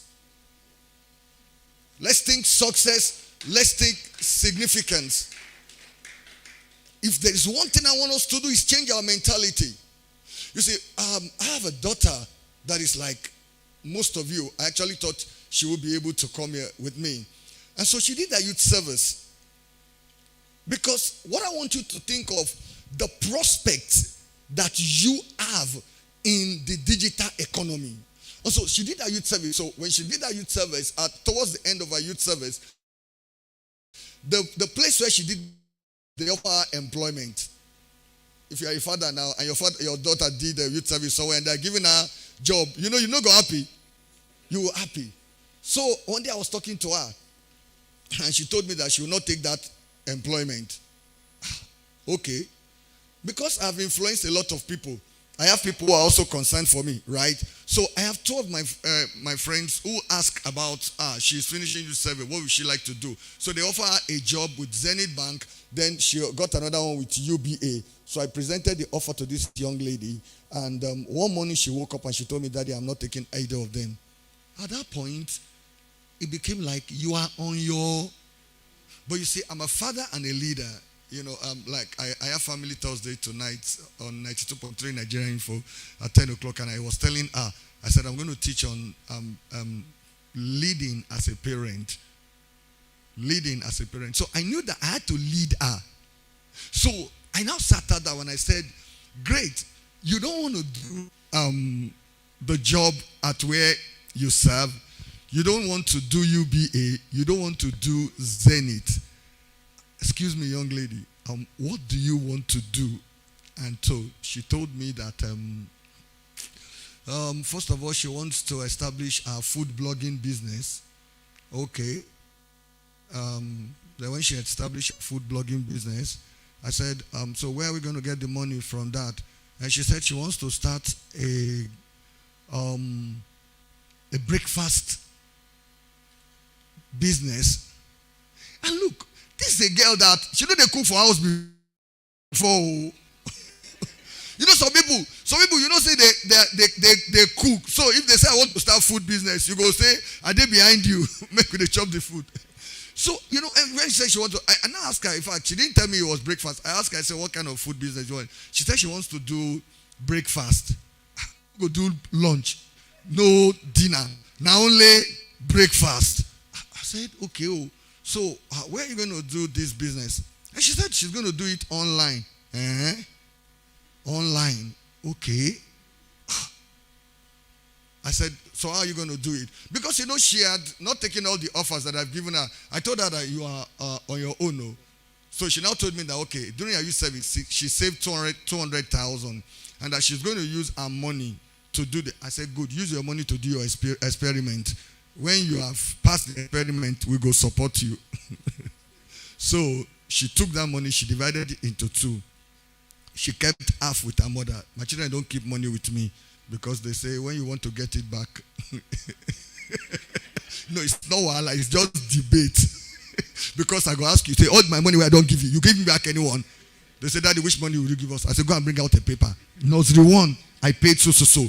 Nursery 2, primary 1, 2, 3, 4, 5. Then secondary 1, JS 1, 2, 3. I say, how much you want to give me back? So my children say, they don't give me money. Because when we give that the money, they have to debate to get it. So she put up a platform on Instagram. Now, she was blogging before about food. And she said when she blogged about food, people ask her, the pictures are so beautiful. Because she said when she was doing the blog, we were eating the food. Because the blog now, most of you, the blog now to write about the food, take pictures and all that. She was writing. So when she finished, now they chop the food. So she come up and say, we're not going to chop the food again. That people are asking about the food, that they want to start eating the food. So she wants to start selling the food that we're eating. We already voted though. Say, oh boy, that will not be good though. But now, what was she doing? She understood that in my generation, our prospect and our potential is not the prospect and the potential of our generation. In my generation, our prospect and our potential was tied to a job. What they taught us was go to school, get a good certificate, and after that you get a job. I remember how my father used to tell me that when you get a job, my uncle, I remember my uncle, that one of my uncles in those days, he finished from school, then he got a job and they gave him a car. That time they gave him Volkswagen. That was the car then. That was the car. When you have Volkswagen there, oh boy, you are very cool. All the babes will be running after you. Go drive B2 now. You go see what thing they go tell you.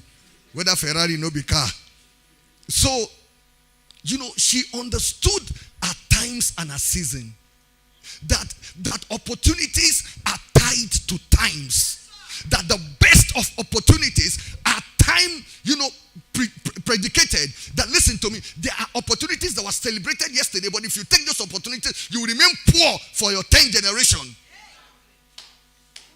Because I see graduates who go out with their pali and go look for job. And I remember talking to a lady who has a master's degree, doing her PhD, and she was teaching in a school. And what they were paying her was an insult. In fact, I told her, leave the job. I will pay you that money every month. Go look for destiny. Because many times you go after survival at the expense of your success and destiny. And you go after survival because you have no understanding of your time. So, she told me that was what she was going to do.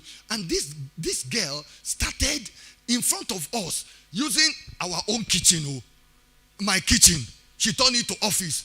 She would get orders, just like that. She put out on Instagram. She would do videos. In fact, man, during the lockdown, I didn't even start this story well. During the lockdown, when she was serving during lockdown, so because of lockdown now, youth service was on hold. Then, anytime I go to this guest room, she's doing a course. What course are you doing? I'm doing photography course. What course are you doing? I'm doing graphics. Graphics what? Before you know it, she learned how to use. Man, what that girl can do with Canva will shock you. It will shock you. And she learned all that. She learned photography. Now she does, today, what does they call it? They call it product photography. That is, human being photography is different from product photography. They take picture of human being, forget. You come, you say, oh, this thing, she tell you, say, they take human being. But if you're a product, she take your... she does product photography. And so she put all that into her food business. Before you know it, right in front of us, 5 o'clock, this guy will wake up, start preparing order. By 7 o'clock, bikers are going to deliver food to people who are going to office who cannot make food for themselves. By the time they're getting to their office, 7:30, food is waiting, hot and ready. Those banks that she was supposed to go and get work, she was selling food for all of them there. And I was amazed what this girl did in 1 year. So in her 1 year, she did a video documentary of her business. And we had a conference. How many of you have attended MegaFest before? Anybody has attended MegaFest? Yeah. And we had, maybe you saw it that year, we showed a documentary of that her business. And one guy watched that thing in UK and was so driven that a young girl could use her own savings to start a business. And that guy sent her $500,000 that day. Online. Online. This person saw a documentary online. And the next day, the person we were showing the video. It's Ficus that was showing this live streaming now. And somebody watched it and wrote a comment. And my wife saw the comment. And my wife replied the comment. And by the next day, that girl had $500,000. And she bought new equipment. And she continued that her business. Why? Because she understood that there are 2 types of world. There is a physical world and there is a digital world. In the physical world, opportunities are dying. In the digital world, opportunities are breathing. They're getting life. And she logged into that and explore it. And she built that without a little savings. If you see her equipment today, then something happened. Our governor information about delivery bikes. You remember? And he woke up one day and he banned the bikes. At that time, I had 2 delivery bikes because this girl was ordering so much bikes to help her. I got bikes, 2, because she was using so many in the morning.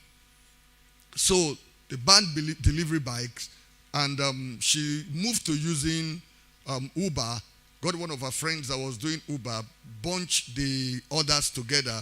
But the challenge was people were finding it difficult to order a food of 4,000 and use 2,000 on delivery. Because what bikes would take 500 naira to do, at times Uber would say 1,005 and all that. So she faced a challenge. Then she started going online and looking for people who needed her skill, because she did not get only payment from the business, she got skill and experience. And one day she found a Canadian company, and they went to our page and look at what she had done, and they asked her if they could employ her, if she could use her skill for them, seeing the things that she had created. And so she became a social media manager. And today she manages multiple companies. She lives in Nigeria, she works in Canada, she works for more than one corporation. Why? Because she understood where the prospect is today. She understood where the prospect is today. Her mom started a business last year, and she told the mother, let me take over that business. And that business, if you see what she had done with that business, if you can, go online and check the organizer's plush. The organizer's plush. Maybe if you had seen me at the last trade fair, at the NBC trade fair, you know I was there, and you saw me in one very strange shop like that sells malam things. Don't look down on that business. That business is no joke, it's not small. But all that was taking that business and using the digital platform to launch it. Because listen to me, when we talk about digital economy, we must talk about digital skill. The problem with a lot of you is that you are trying to use the skills that you acquire for the physical economy for the digital economy. You see, people, whenever young people tell me today that they are looking for a job and they don't get a job, and I tell them, you have a wrong mindset. Number one, you are looking in the wrong place. Number two, you are looking with the wrong qualifications. The world has changed. I can tell you, in the next 10 years, a lot of jobs that you see today will be obsolete. The advent of the AI will retire a lot of you. You know, the other night, I write a lot. I wrote something and I was trying to edit it, and she came to my room and she saw me and she said, why are you just burning your time? She said, you have written that thing. She said, send it to me. Give me the parameters of what you want to edit. And I sent it to her. I finished. When she sent it back to me, I was amazed. I screamed. And I said, wow. She said, Daddy, I just used AI to do that thing, and in less than 20 minutes, I've done that. You are trying to do that thing in one. I saw you throughout the day. You have been editing that thing. There's no need for that. Whoa. I said, wow. Listen to me. The question is this: what prospects do you have in the digital economy?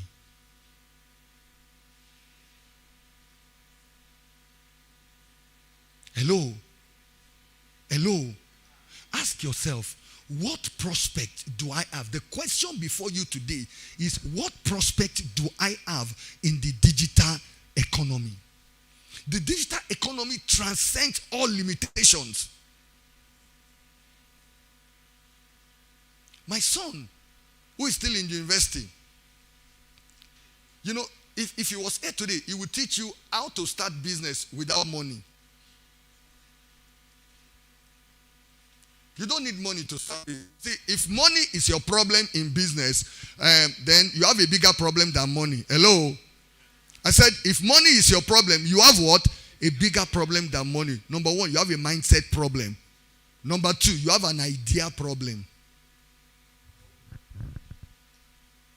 You have an idea problem. Your idea is not... You see, when you have an idea, how you know that your idea is viable is that your idea will attract money without you asking for money. That boy has 3 companies today, and he didn't start any of them with a single kobo. He created a product. He went online and put the prototype online, just the pictures online, and call for orders. And so when you order, you pay. And so when you pay, he produced for you. And that was how he started. And at first I thought, will anybody really pay you for? He said, Daddy, leave that thing alone. Because you see, there is credibility. There is what? You must know how to build online credibility. That's why when those young people, the panelists were talking, one of them was talking about the fact that, you see, when people go online, they look for a lot of things. Who is talking for you? You see, my daughter, every time anybody buys something, from her, she asks for their customer experience. And she asks, can you please upload your experience for me? Then some of them, when they receive the food, they will take pictures. This generation, you people like to, announce everything. My food from so and so has just landed. I am doing the unveiling of the food. And all that will go into pictures, videos. You need to understand that you can leverage on that. And so somebody will do that, take picture of the food. Today, we eat picture. We don't eat food again. Our own generation, we eat food. Your own generation, you eat picture. You wear picture. You smell picture. Everything in this generation begins and ends with picture. And if you don't know how to leverage on picture, you will struggle and you will suffer. Pictures. You see, when she took over her mother's business, her mother sells some things that you can't imagine that can this thing really move. When somebody will come and buy this malam vase with dry grass, grass where with a cut throw away, they cut them now, dry them, color the grass. They'll put it inside vase. She will take the picture, delivery to Lagos, delivery to the people will see the picture. You have this thing in Port Harcourt. Can I get one? Because you see, the picture is so beautiful, and at times, this picture thing. I've bought some pictures. When they got to me, I wonder whether that was what it was. But that's why you must develop credibility. You must develop. Let me tell you something. Understand the time you live in. Understand the generation, the people. The people. Understand them. The other day I was recording an advert for one of my training. My son came into the room where I was recording. He just looked at me like that, like one bombastic side eye. That's why I stopped and I said, what's the problem? He said, Daddy, that thing will not sell. I said, what I do wrong? He said, look, my generation, that thing you are doing, they will not look at it. They will not watch that video for 30 seconds. And if you can't sustain 30 seconds, 45 seconds, they will not make decision. Before you know it, he crashed everything that I have written. In fact, he messed me up. He turned me to a student. But when he finished recording the video, editing it, oh boy, the kind of... So, he became my mentor. We call it reverse mentoring. Yes. And it's true. Today, there's something called reverse mentoring. Go and Google it online. Because the younger generation knows something that the older generation doesn't know. And so we need to allow them to teach them what they know that is going to work if we're going to make impact. So, in the digital economy, you got to ask yourself, where is my prospect? Everybody. You see, the funny thing is, everybody has a prospect in the digital economy. Because, you know why? Because we don't live in a physical world again. We live in a digital world. You are more present in the digital world than in the physical world. Before you come out of your house in the morning, do you know how many places you have visited? Do you know how many places you have visited? You've gone to Lagos. You've seen a video in Australia. You've read a message from somebody in America. You've checked a WhatsApp message from Bombay. So before you take one step physically, you've taken a million steps digitally. And that is the reality of life. What time do I have? I was trying to buy a pair of shoes. And I just went online. I got multiple offers. I sent all the pictures to my wife. I said, look, you got to choose this for me. And somebody else saw me, one of my friends said, won't you go to a shop to... I said, which time do I have to go to a shop, sit down, then they will bring out 20 shoes, and then I will spend the next 1 hour trying to decide. I said, there is no need. I don't have that time. And that's how we live today, isn't that? But how are we exploring that? Look at, you see, what Jumia did is to study what Amazon does, isn't it? Isn't it? Then they now create our own version of it. So there are a lot of things that are even, in the digital economy today, prospect that you can actually study and create a version for your own climb. Let me give you some data that will just inspire you. So, I have young people who are my friends. I have one of my young friends. She worked with an American company. Oh boy, that girl's pay will slap you. You know when you say pay will slap you? They pay her for lunch. They pay her all sorts of allowances that she gets. In fact, I told her the other day, I said, your problem is knowing what to do with this money you are earning. Because really, at her age, what she is earning, there is no need that she has. That, yes, I look at it. In fact, I told her the other day, I said, I wanted to advise her that, look, go and buy land and start building a house so you can have something that you are putting money into. Because the prospects are enormous. Let me tell you this. I was thinking about this morning. The other day I was telling my daughter, I said, look, this company that you work for, don't think they are paying you. They are not really paying you. And she said, Daddy. I said, yes, because if I convert your salary to dollars, it's not much. And so there is a focus on Africa, Nigeria today for talent. Why? Because you see, if an American company employ you in Nigeria and they pay you $1,000 now, you know how much that is? How much is that? How much is that? How much is that? 1.2. If you get a job today that is paying you 1.2, will you not be very happy? But meanwhile, let me tell you something. In America, that's not nothing. So they are looking to employ people in Africa who have the gift and the talent that they are looking for in America, because you are less expensive to maintain for them.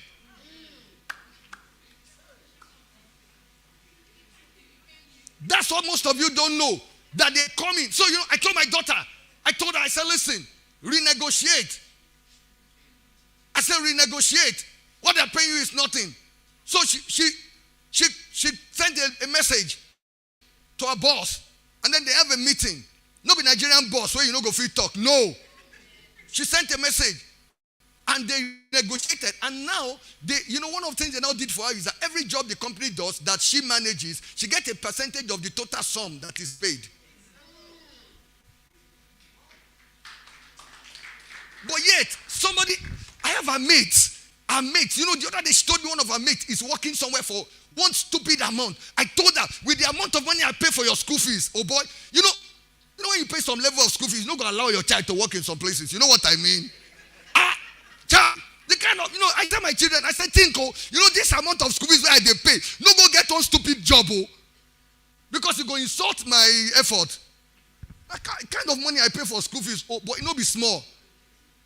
I was telling my children one day, I say, if I want to ride car, with all the money I pay as school fees for you people, the kind of car will be driving today, not be small car. But you people, I pay so, but I pay all that money. You see, that's why, listen to me, don't just get education, get intelligence. Because there's a difference between education and intelligence. Don't just get what? Education. Get what?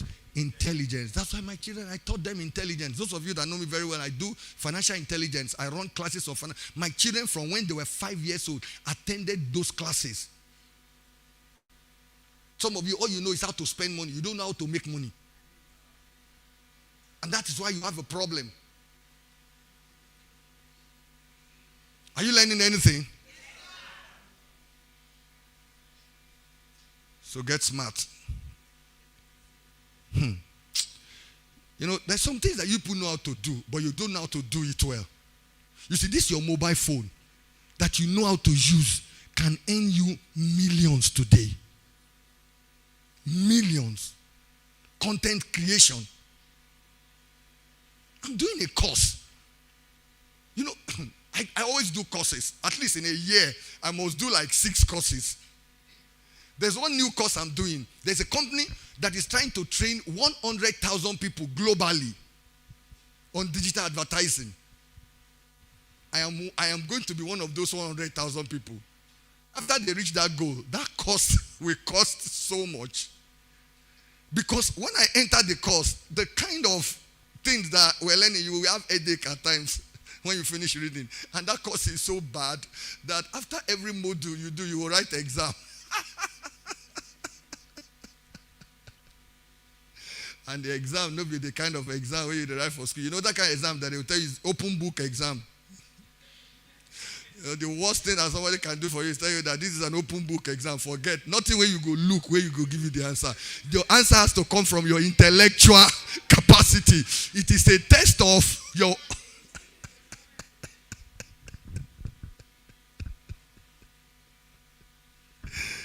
Wow. Somebody said there is a lot of prospect. Somebody say, I got to discover it. I've got to uncover it. And then I've got to log into it. That's what you need to do. There are a lot of prospects today. There are a lot of prospects. You go online every day. Don't just consume content. Think of creating content. And it's so wonderful. Look at somebody like Lagos Housewife. How many of you know Lagos Housewife? The food that she's cooking for her family, she is putting it online. And then all of you are following her in hundreds of thousands. Maggie is saying, use our Maggie. And she says, how much will you pay me to use Maggie? Maggie said, we will pay you 1 million to use Maggie. No, came and said, no, say, Lagos Housewife, can you wear no apron and use no to cook your next pot of vegetable? She said, Maggie is paying me 1 million. No, say we will top it. She said, how much will you top it? They said, we will top it to 12.3. She said, it's too small for me to leave Maggie. I have been there for 3 years. They said, we'll do 1.5. She said, yes, I go with you. And some of you know how to cook and you have camera. You know what she does is, she has a stand when she is cooking for her. In fact, she did one video of food that she was packing for her children to go to school. I have another friend in this city, Confirmed Vendors. How many of you know Confirmed Vendors? Confirmed Vendor. What does she do?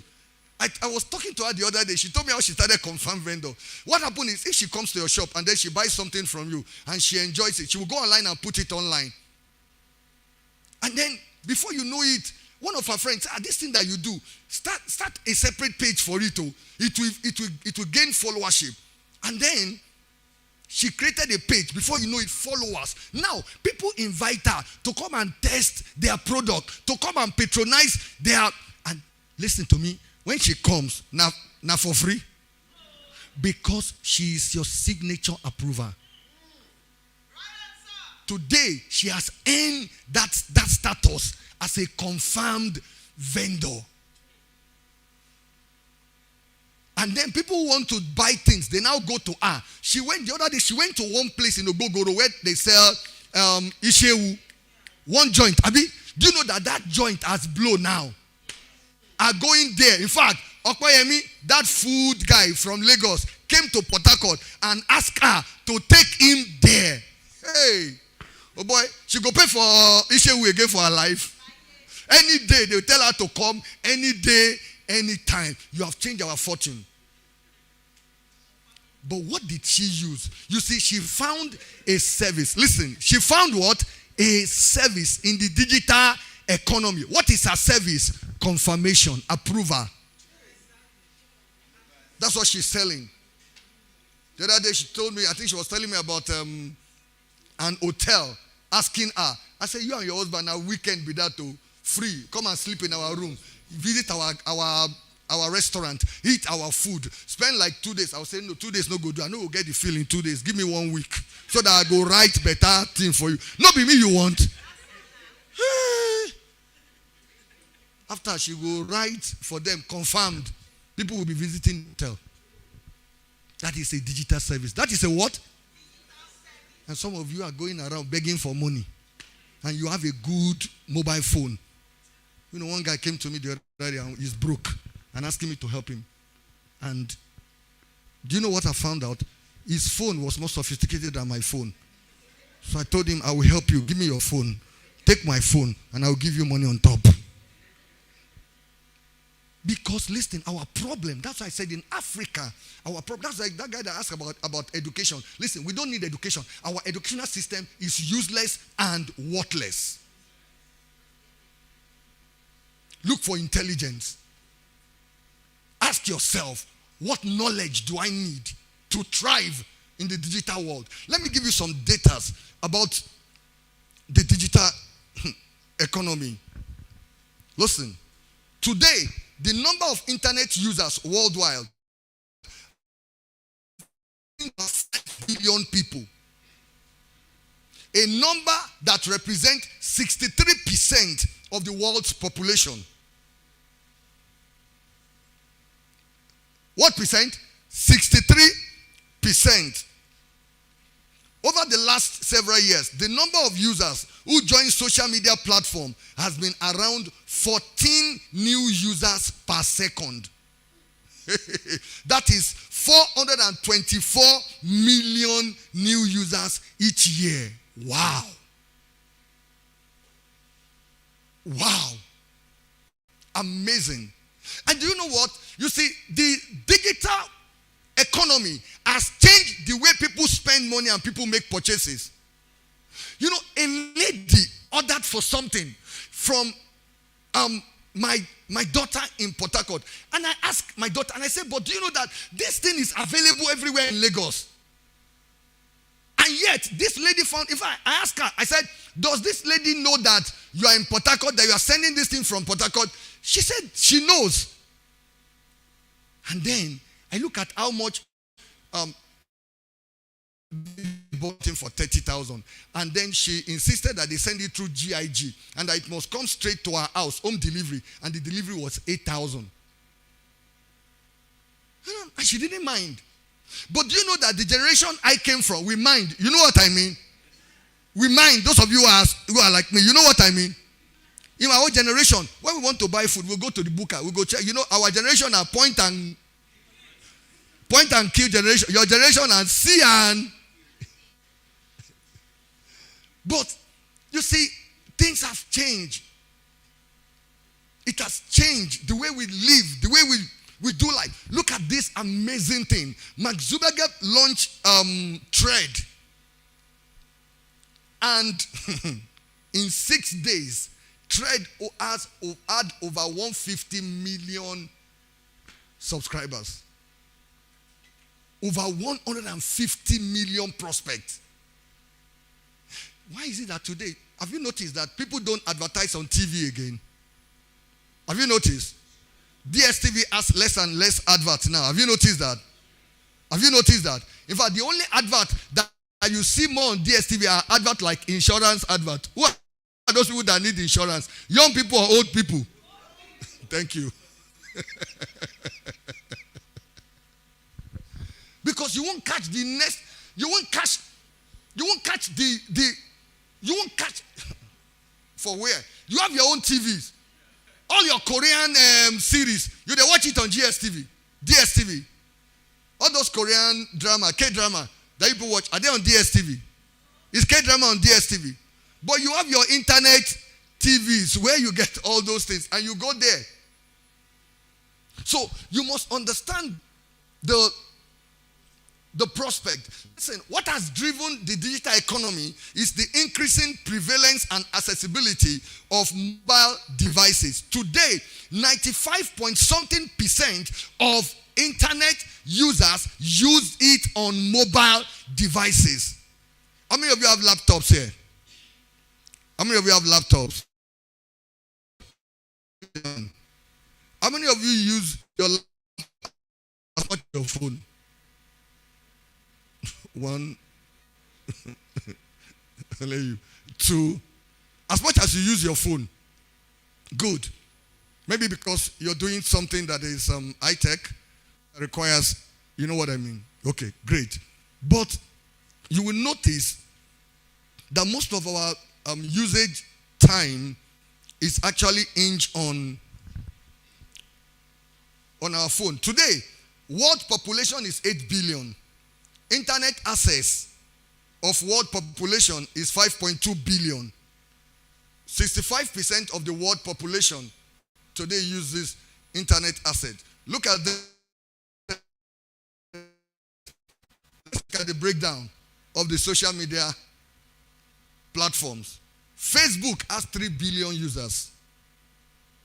YouTube has 2.5 billion users. WhatsApp has 2 billion users. Instagram, 2 billion users. TikTok, 1 billion user. X, 550 million. Snapchat, 630 million. Today, we spend an average of 15% of our life on social media. Averagely today, I know some of you do more than that. We spend averagely 2.5 hours of our 24 hours on social media. And if you want to know how much it is, how many hours do you sleep? How many hours do you sleep? How many hours? 4 hours. 6 hours. Okay. So if you sleep for 4 hours, you have how many hours? 20 hours. So 2.5 hours out of 20 hours is more than 10% of your life. So look at this.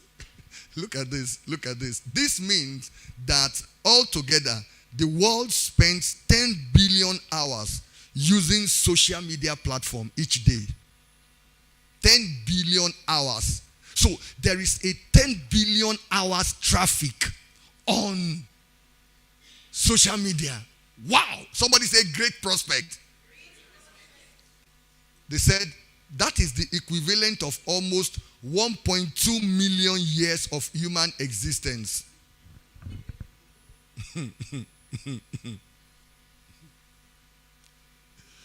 Oh, wonderful. So, when you look at this, you see that there is a lot of prospects there. But like I said, let us not get into the rut that we have gotten to in Africa. Look, it breaks my heart that Switzerland is the world's largest producer of chocolate. But when you go to Switzerland, do you find cocoa tree there? Do you find cocoa tree there? Where are all the cocoa trees? Where are all the cocoa trees? But do we have chocolate in Africa? We have what? Chocomilo.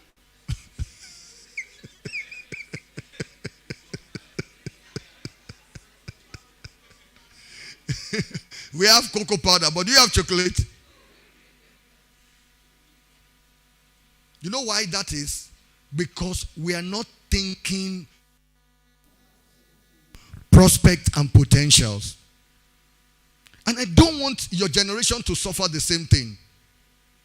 We're not thinking of how to tap into prospect and potential. Look at our population. Why are we not thinking of creating African Facebook? You know what I mean? We have Facebook. Then we can have what? African Facebook. Look at our population. Have we ever thought of that?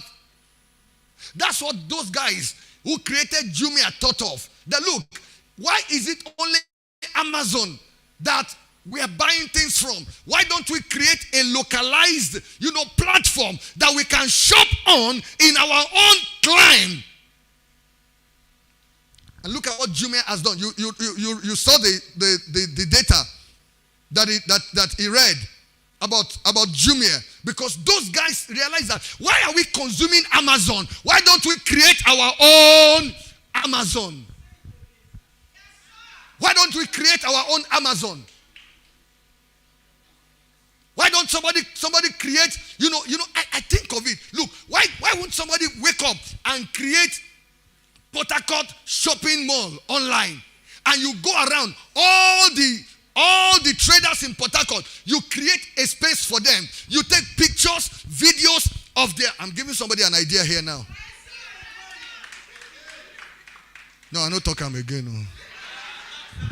But listen, no, because you see, that's what we should do for each other. You go around, they don't have technological, intellect. They don't understand this, but you can carry a camera like this. You can carry, and then you record their shops, all the product that they have, and you create a space for them, and you put the prices, and you put, and you go around all the shop, you create thousands of stores in Port Harcourt, and you put them together on one site.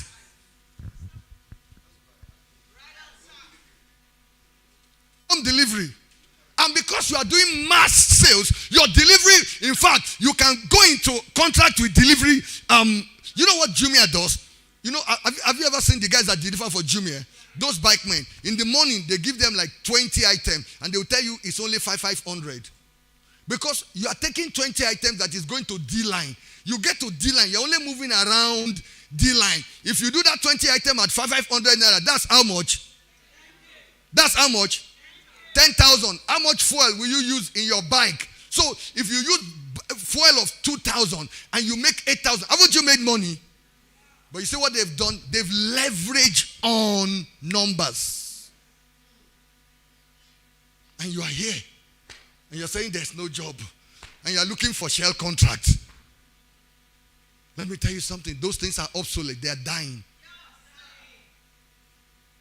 Some years to come, let me tell you, your fuel will be so available, nobody to use it.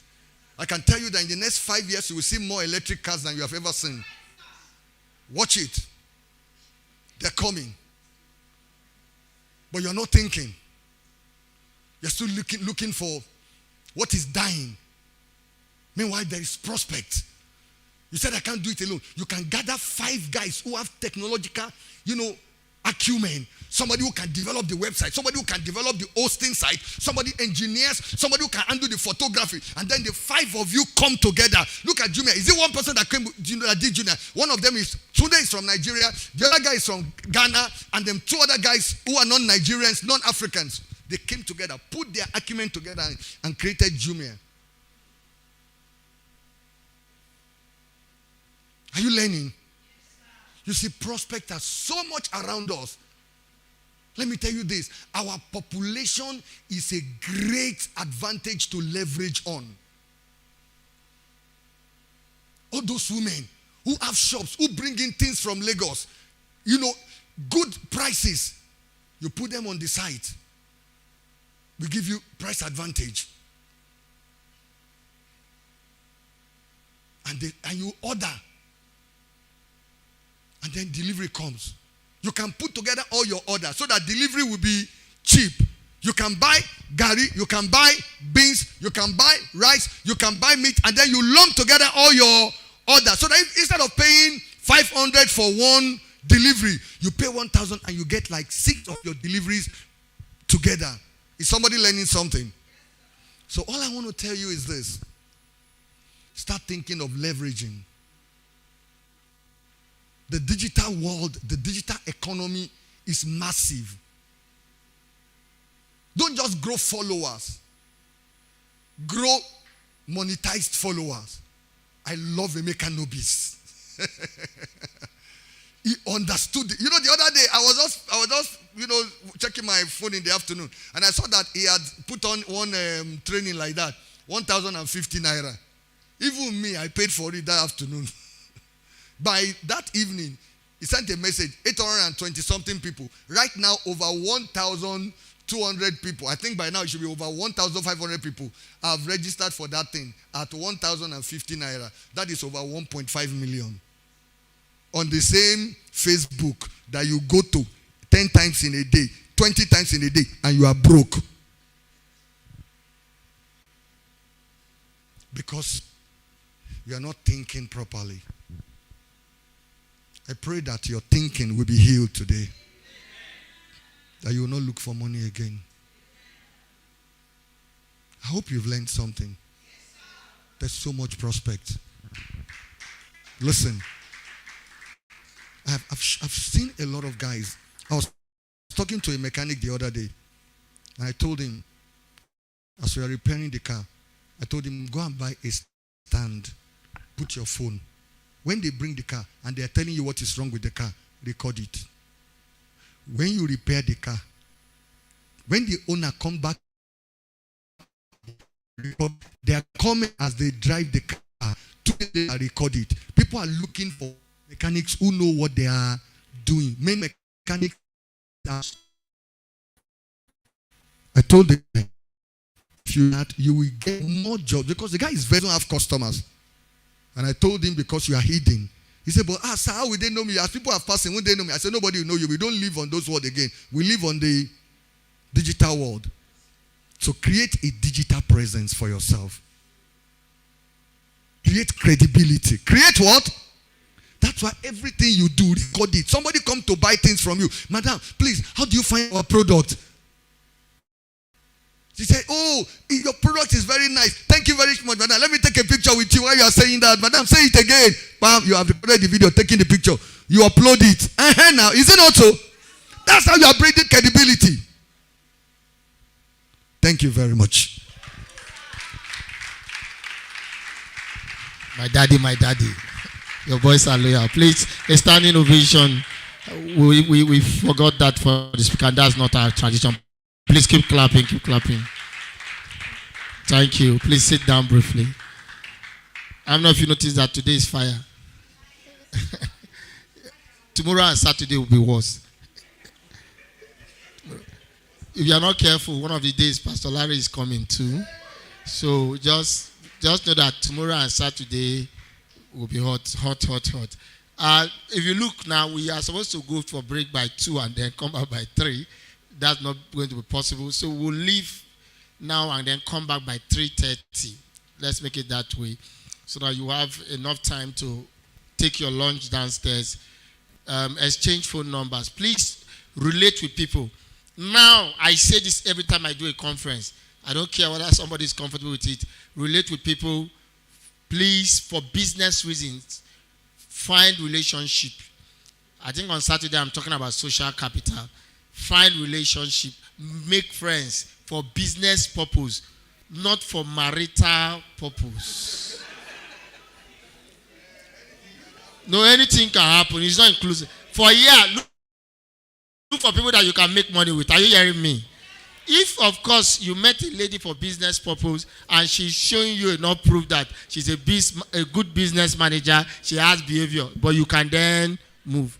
But if you come here and you are looking for a wife, don't do it here. I don't want it. No, tell anybody I love you here. Use I like you for now. And what do you do for a living? Okay, I do this.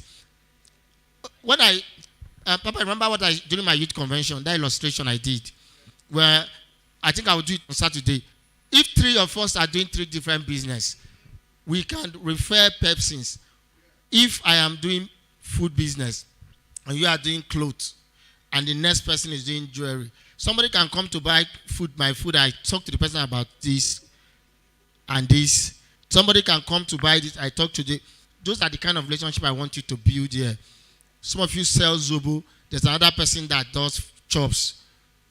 Exchange your phone numbers. Anytime people meet you for chops, please tell them you have somebody that does Zobo.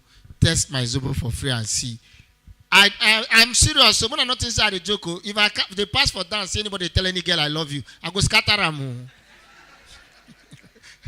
End it with I like you. Let's be business partners. No, but in Nigeria, I wonder. I work more with women than guys. It's just here. You can't relate with a woman you are not beginning to imagine under cloth. And it has deprived most of us. People who would have been our business partners and giving us connections. Because you were already trying to think how to enter under cloth, now you are underground. A lot of ladies have been referring me, helping me, supporting me. Because when we start, my business is business. We are discussing our business. We are friends there. Not every time you jog everywhere, you want to marry, you promise people marry. Where money. Where money we will use marry plenty. Yeah, please. I am saying this from my heart. No, if anybody asks you, don't accept. But the boy asks you, what do you do? This is what I do. How do we support ourselves? How do you refer me? I refer you. How do you post for me? I post for you. Start from that level. In the next 3 months, who knows? In fact, Christmas is close. Don't razzle anybody till after Christmas. It's very dangerous. You go buy clothes for girl, mama, we no go marry you. Hello. Do you have any exhibitor inside there? How many? So we'll take just 2 or 3 for now. Exhibit, like when I get stand for that. I can't remember wiki. Just one person if you come or 2. Mommy come. Yeah. It's ready. I will pursue you because of your height. Mama come. Just in 2 minutes each, we can just see how. Tell us what's there. When we go downstairs. I like this thing. Yes, thank you so much. No, you can use my mic. What am I now? Mama, you can use my. Thank you. Thank you very much. I'm Rosemary Okiazi from Bayelsa State. And there we are producing brown gari. Brown gari is just being introduced to the market. It is high in fiber. And it is good for those persons who have challenge gari or swallowing gari. So right now, I am here to introduce brown gari to the market. It is the first, it is being introduced from IITA.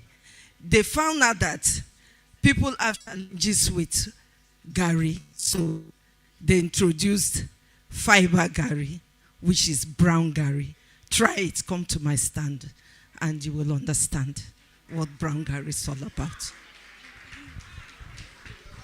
Good day, everyone. Wait, sorry. Mama, I want you to, this brown gari, is it online? No, I want to put it online. Mama, after this section that you read, you need to put it online. Then, Mama, what is the nutritional value of this brown gari? Where make it different from white gari or yellow gari? Anytime when you talk like that, you say because you say you get fiber. What is the importance of fiber? Mama, you see, they say average people talk about product. Great people talk about solution, deliverables. What does this deliver? Mama, that's what I want you to. So that when you, because are they interested in brown gari? But you don't tell me why I'm supposed to buy this brown gari, because you know when you mention fiber, what is fiber? I know what fiber is. I know what fiber can do. But that's I want you to do your groundwork very well, ma, so that this thing will sell. And maybe after you can see me so that I will help you. I will give you some insight on this. Good day, everyone. All protocol duly observed. My name is Nana Noel.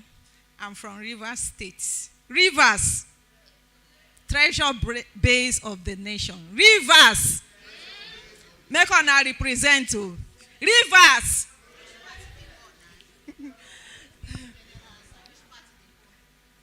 I'm from Rivers. I'm from Ikwere.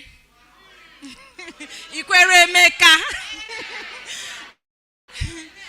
Neriyama. I'm Mecca. I'm a Rivers young entrepreneur. I'm into cocktail. As a Rivers woman who want to change the scenario of the white man, that cocktail is only for the Oyibo people. It is not like that in Rivers State, Port Harcourt here. We have changed it. The cocktail industry, we have moved it to fresh vegetables and fruits. In our society today, there are a lot of health challenges. Most people don't want to take fruit juice. They say there is sugar, there is this. We have changed it. Our juice now, the secret, we are using orange, fresh orange. As we are preparing it, we add it. Then we have also pineapples that is anti-cancer. People are always scared that, cancer, this, that. When we prepare this cocktail for you, you have your immune system being balanced. You will look very fresh. You don't need to take tablets, this, that. No. You will see you have all the nutrients that your body requires when you take it on daily basis. Then we'll have smoothing also. The smoothing is not the normal smoothing you think about. We have the smoothing like the penicillin smoothing. When we prepare it with our herbs, with our roots, you see that you have antibiotic in your body. You will not be scared as a Rivers man, as an Ijaw man. You will flex and come back, no fear. Then, you will understand me? That's what I was telling you that day. You go see how she go sell now. This generation, eh? Then you see, to our mamas in the house. The smoothie can make people last too, have you? Yes, so. Then to our mamas in the house, they say monopause. We have come to the system where we need to correct our immune system. Just come and test our cocktail. You will see that you turn to under 15. And when you go to see your children, the grandma, they'll know, become a babe. So, I want to appreciate... Thank you. Faster. I want to appreciate the project Make in Nigeria because we are using made in Nigerian products. Yeah. Coca-Cola is one of them. Ever water, we have a lot of waters, but now we are using Ever water because it's very, very pure. Then we have our fruit. Madam, give the next person. Ever water, no give us money. And you are giving them free publicity. We are encouraging them to support. Stingy people, give them. Make in Nigeria. My brother, nobody knows you. Good afternoon. Please, I give you exhibitor down, have you? Yes, exhibitor. E-Tech Welding and Fabrication. And we are into various artworks concerning chairs, dining sets, side tables. Down there we have some few of our product there. So if you want to have some, you can as well come and get it. We do these things in our home here in Nigeria, precisely Bayelsa. I'm from Bayelsa and I'm the CEO of E-Tech Welding and Fabrication. So if you're having issue with your shears at home, like those plastic things that you buy 1 month or 2 months, it breaks, we can get you a nice one that you can use for a long period of time, even as stable. Just tell us your stand. Where do we find you? Just downstairs there. My booth is there. My things are there. In Bayelsa, my location. What's the name? E-Tech Welding and Fabrication. Okay. Yeah. And my address is Agbudama Primary School Road, Bayelsa State. Thank you. Good afternoon, everybody. It's Onome, and I'm actually standing here representing Brilliant Entrepreneur Options, which is a social prize. What we do in Brilliant Entrepreneur Options is paint production. We train, we teach, for you to be able to relations. But because it's a social enterprise of an NGO, I'll just briefly tell you. The NGO is called Oloibri Oil and Gas Entrepreneurship Development Initiative. The daddy that just left here talked about energy transition. We are into energy education from the grassroots. We're taking students to begin to understand, like, even the oil and gas, after a while, it's going. We teach them how to do things that will make people know that, it's energy. Thank you very much. Our stand is downstairs. It's actually Brilliant options. And I just want to appreciate the president program, PAP, that brought us to this program. It has actually exposed due respect. Here, please sit. You came. My life have been touched. The things I learned here. I don't know, my brother. God will bless you people. Make in Nigeria. Madam, can you give her? God. Good afternoon, everybody. We'll die for now. Good afternoon, everybody. Yes. So I'm going to be very fast. All the speakers that have been coming since yesterday have actually been hitting on tech, digital. And the truth Please, is, we are not taking any more, you please. cannot say Ali is a boy when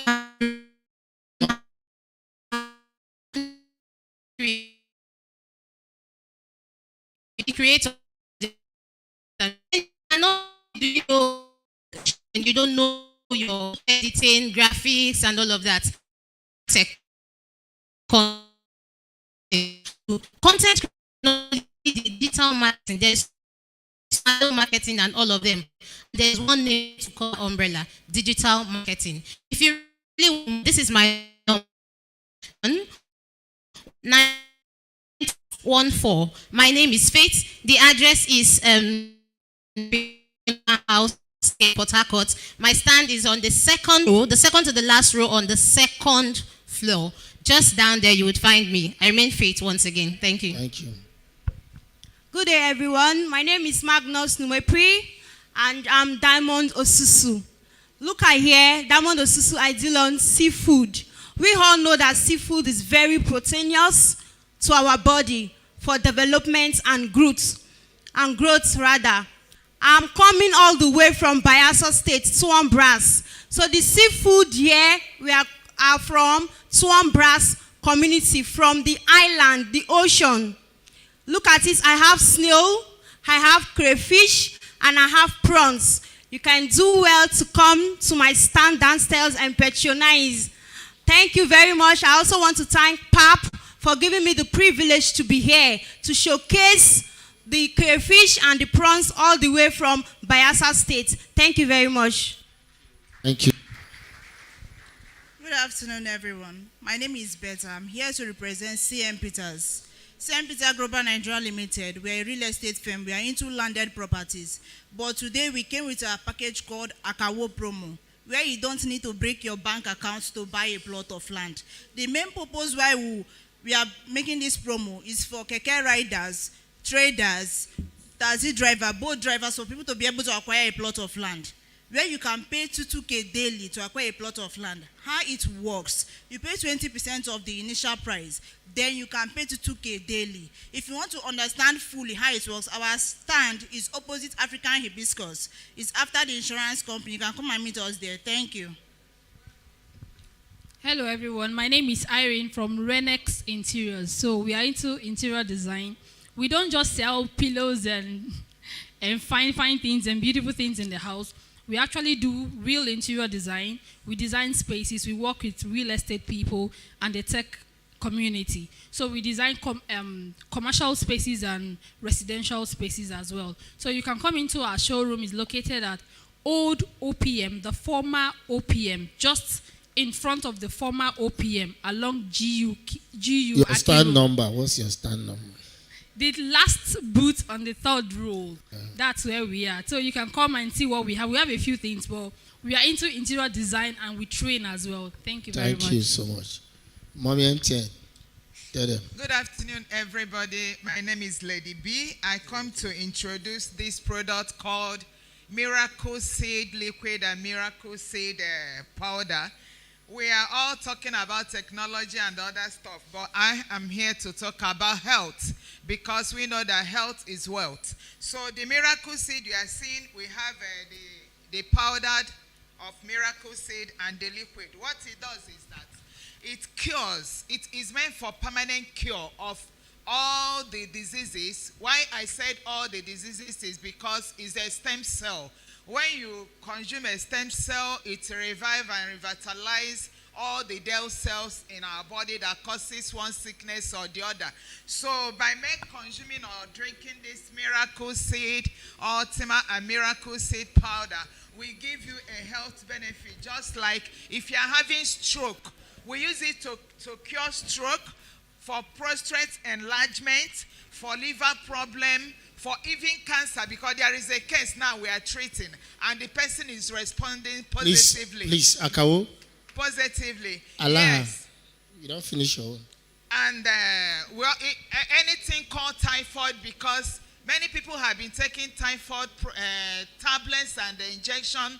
It proves abortive, but with this, it takes care of typhoid and malaria, diabetes, it cures diabetes, high BP, it cures high BP, not to manage, but to use it to cure. Even arthritis, I've treated somebody that had arthritis, and arthritis was there no more. So if you want to get me from outside this place, my office is at number 215 Abloma Road by the Federal Government College Junction. Abloma Road, and my stand is down here. You can get the product and you will never regret doing so. Thank you. Thank you. Okay, thank you very much, convener. Actually, I have to protest to be here because I'm standing. Madam, no protest. Let me give you a chance. Thank you. Then I'm standing for physically challenged, talented hands. You see this? These are made by talented, hearing impaired Bayelsans, and they're down there. They can produce things for souvenirs based on your logo and colors of your logo. I cannot leave here without talking about the Ekis, beads, beaded bags, and that's why I'm standing in for them, because they can't speak, they can't hear, but they are here on the floor to exhibit their talent through PAP sponsorship. Then before I leave here, there is Favor Kitchen. Favor Kitchen is coming all the way from Bayelsa as well, and they have bole. You know, the roasted plantain and roasted fish, either the tilapia or the shiny, what's it called, shiny.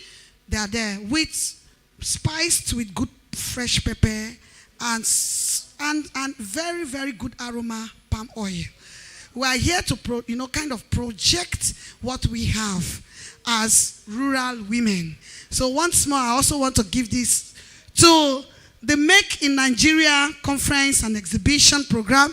Thank you very much for this platform. And also PAP, which have brought us all the way from Bayelsa to showcase what we have. God bless us all. Meanwhile, don't forget to come downstairs.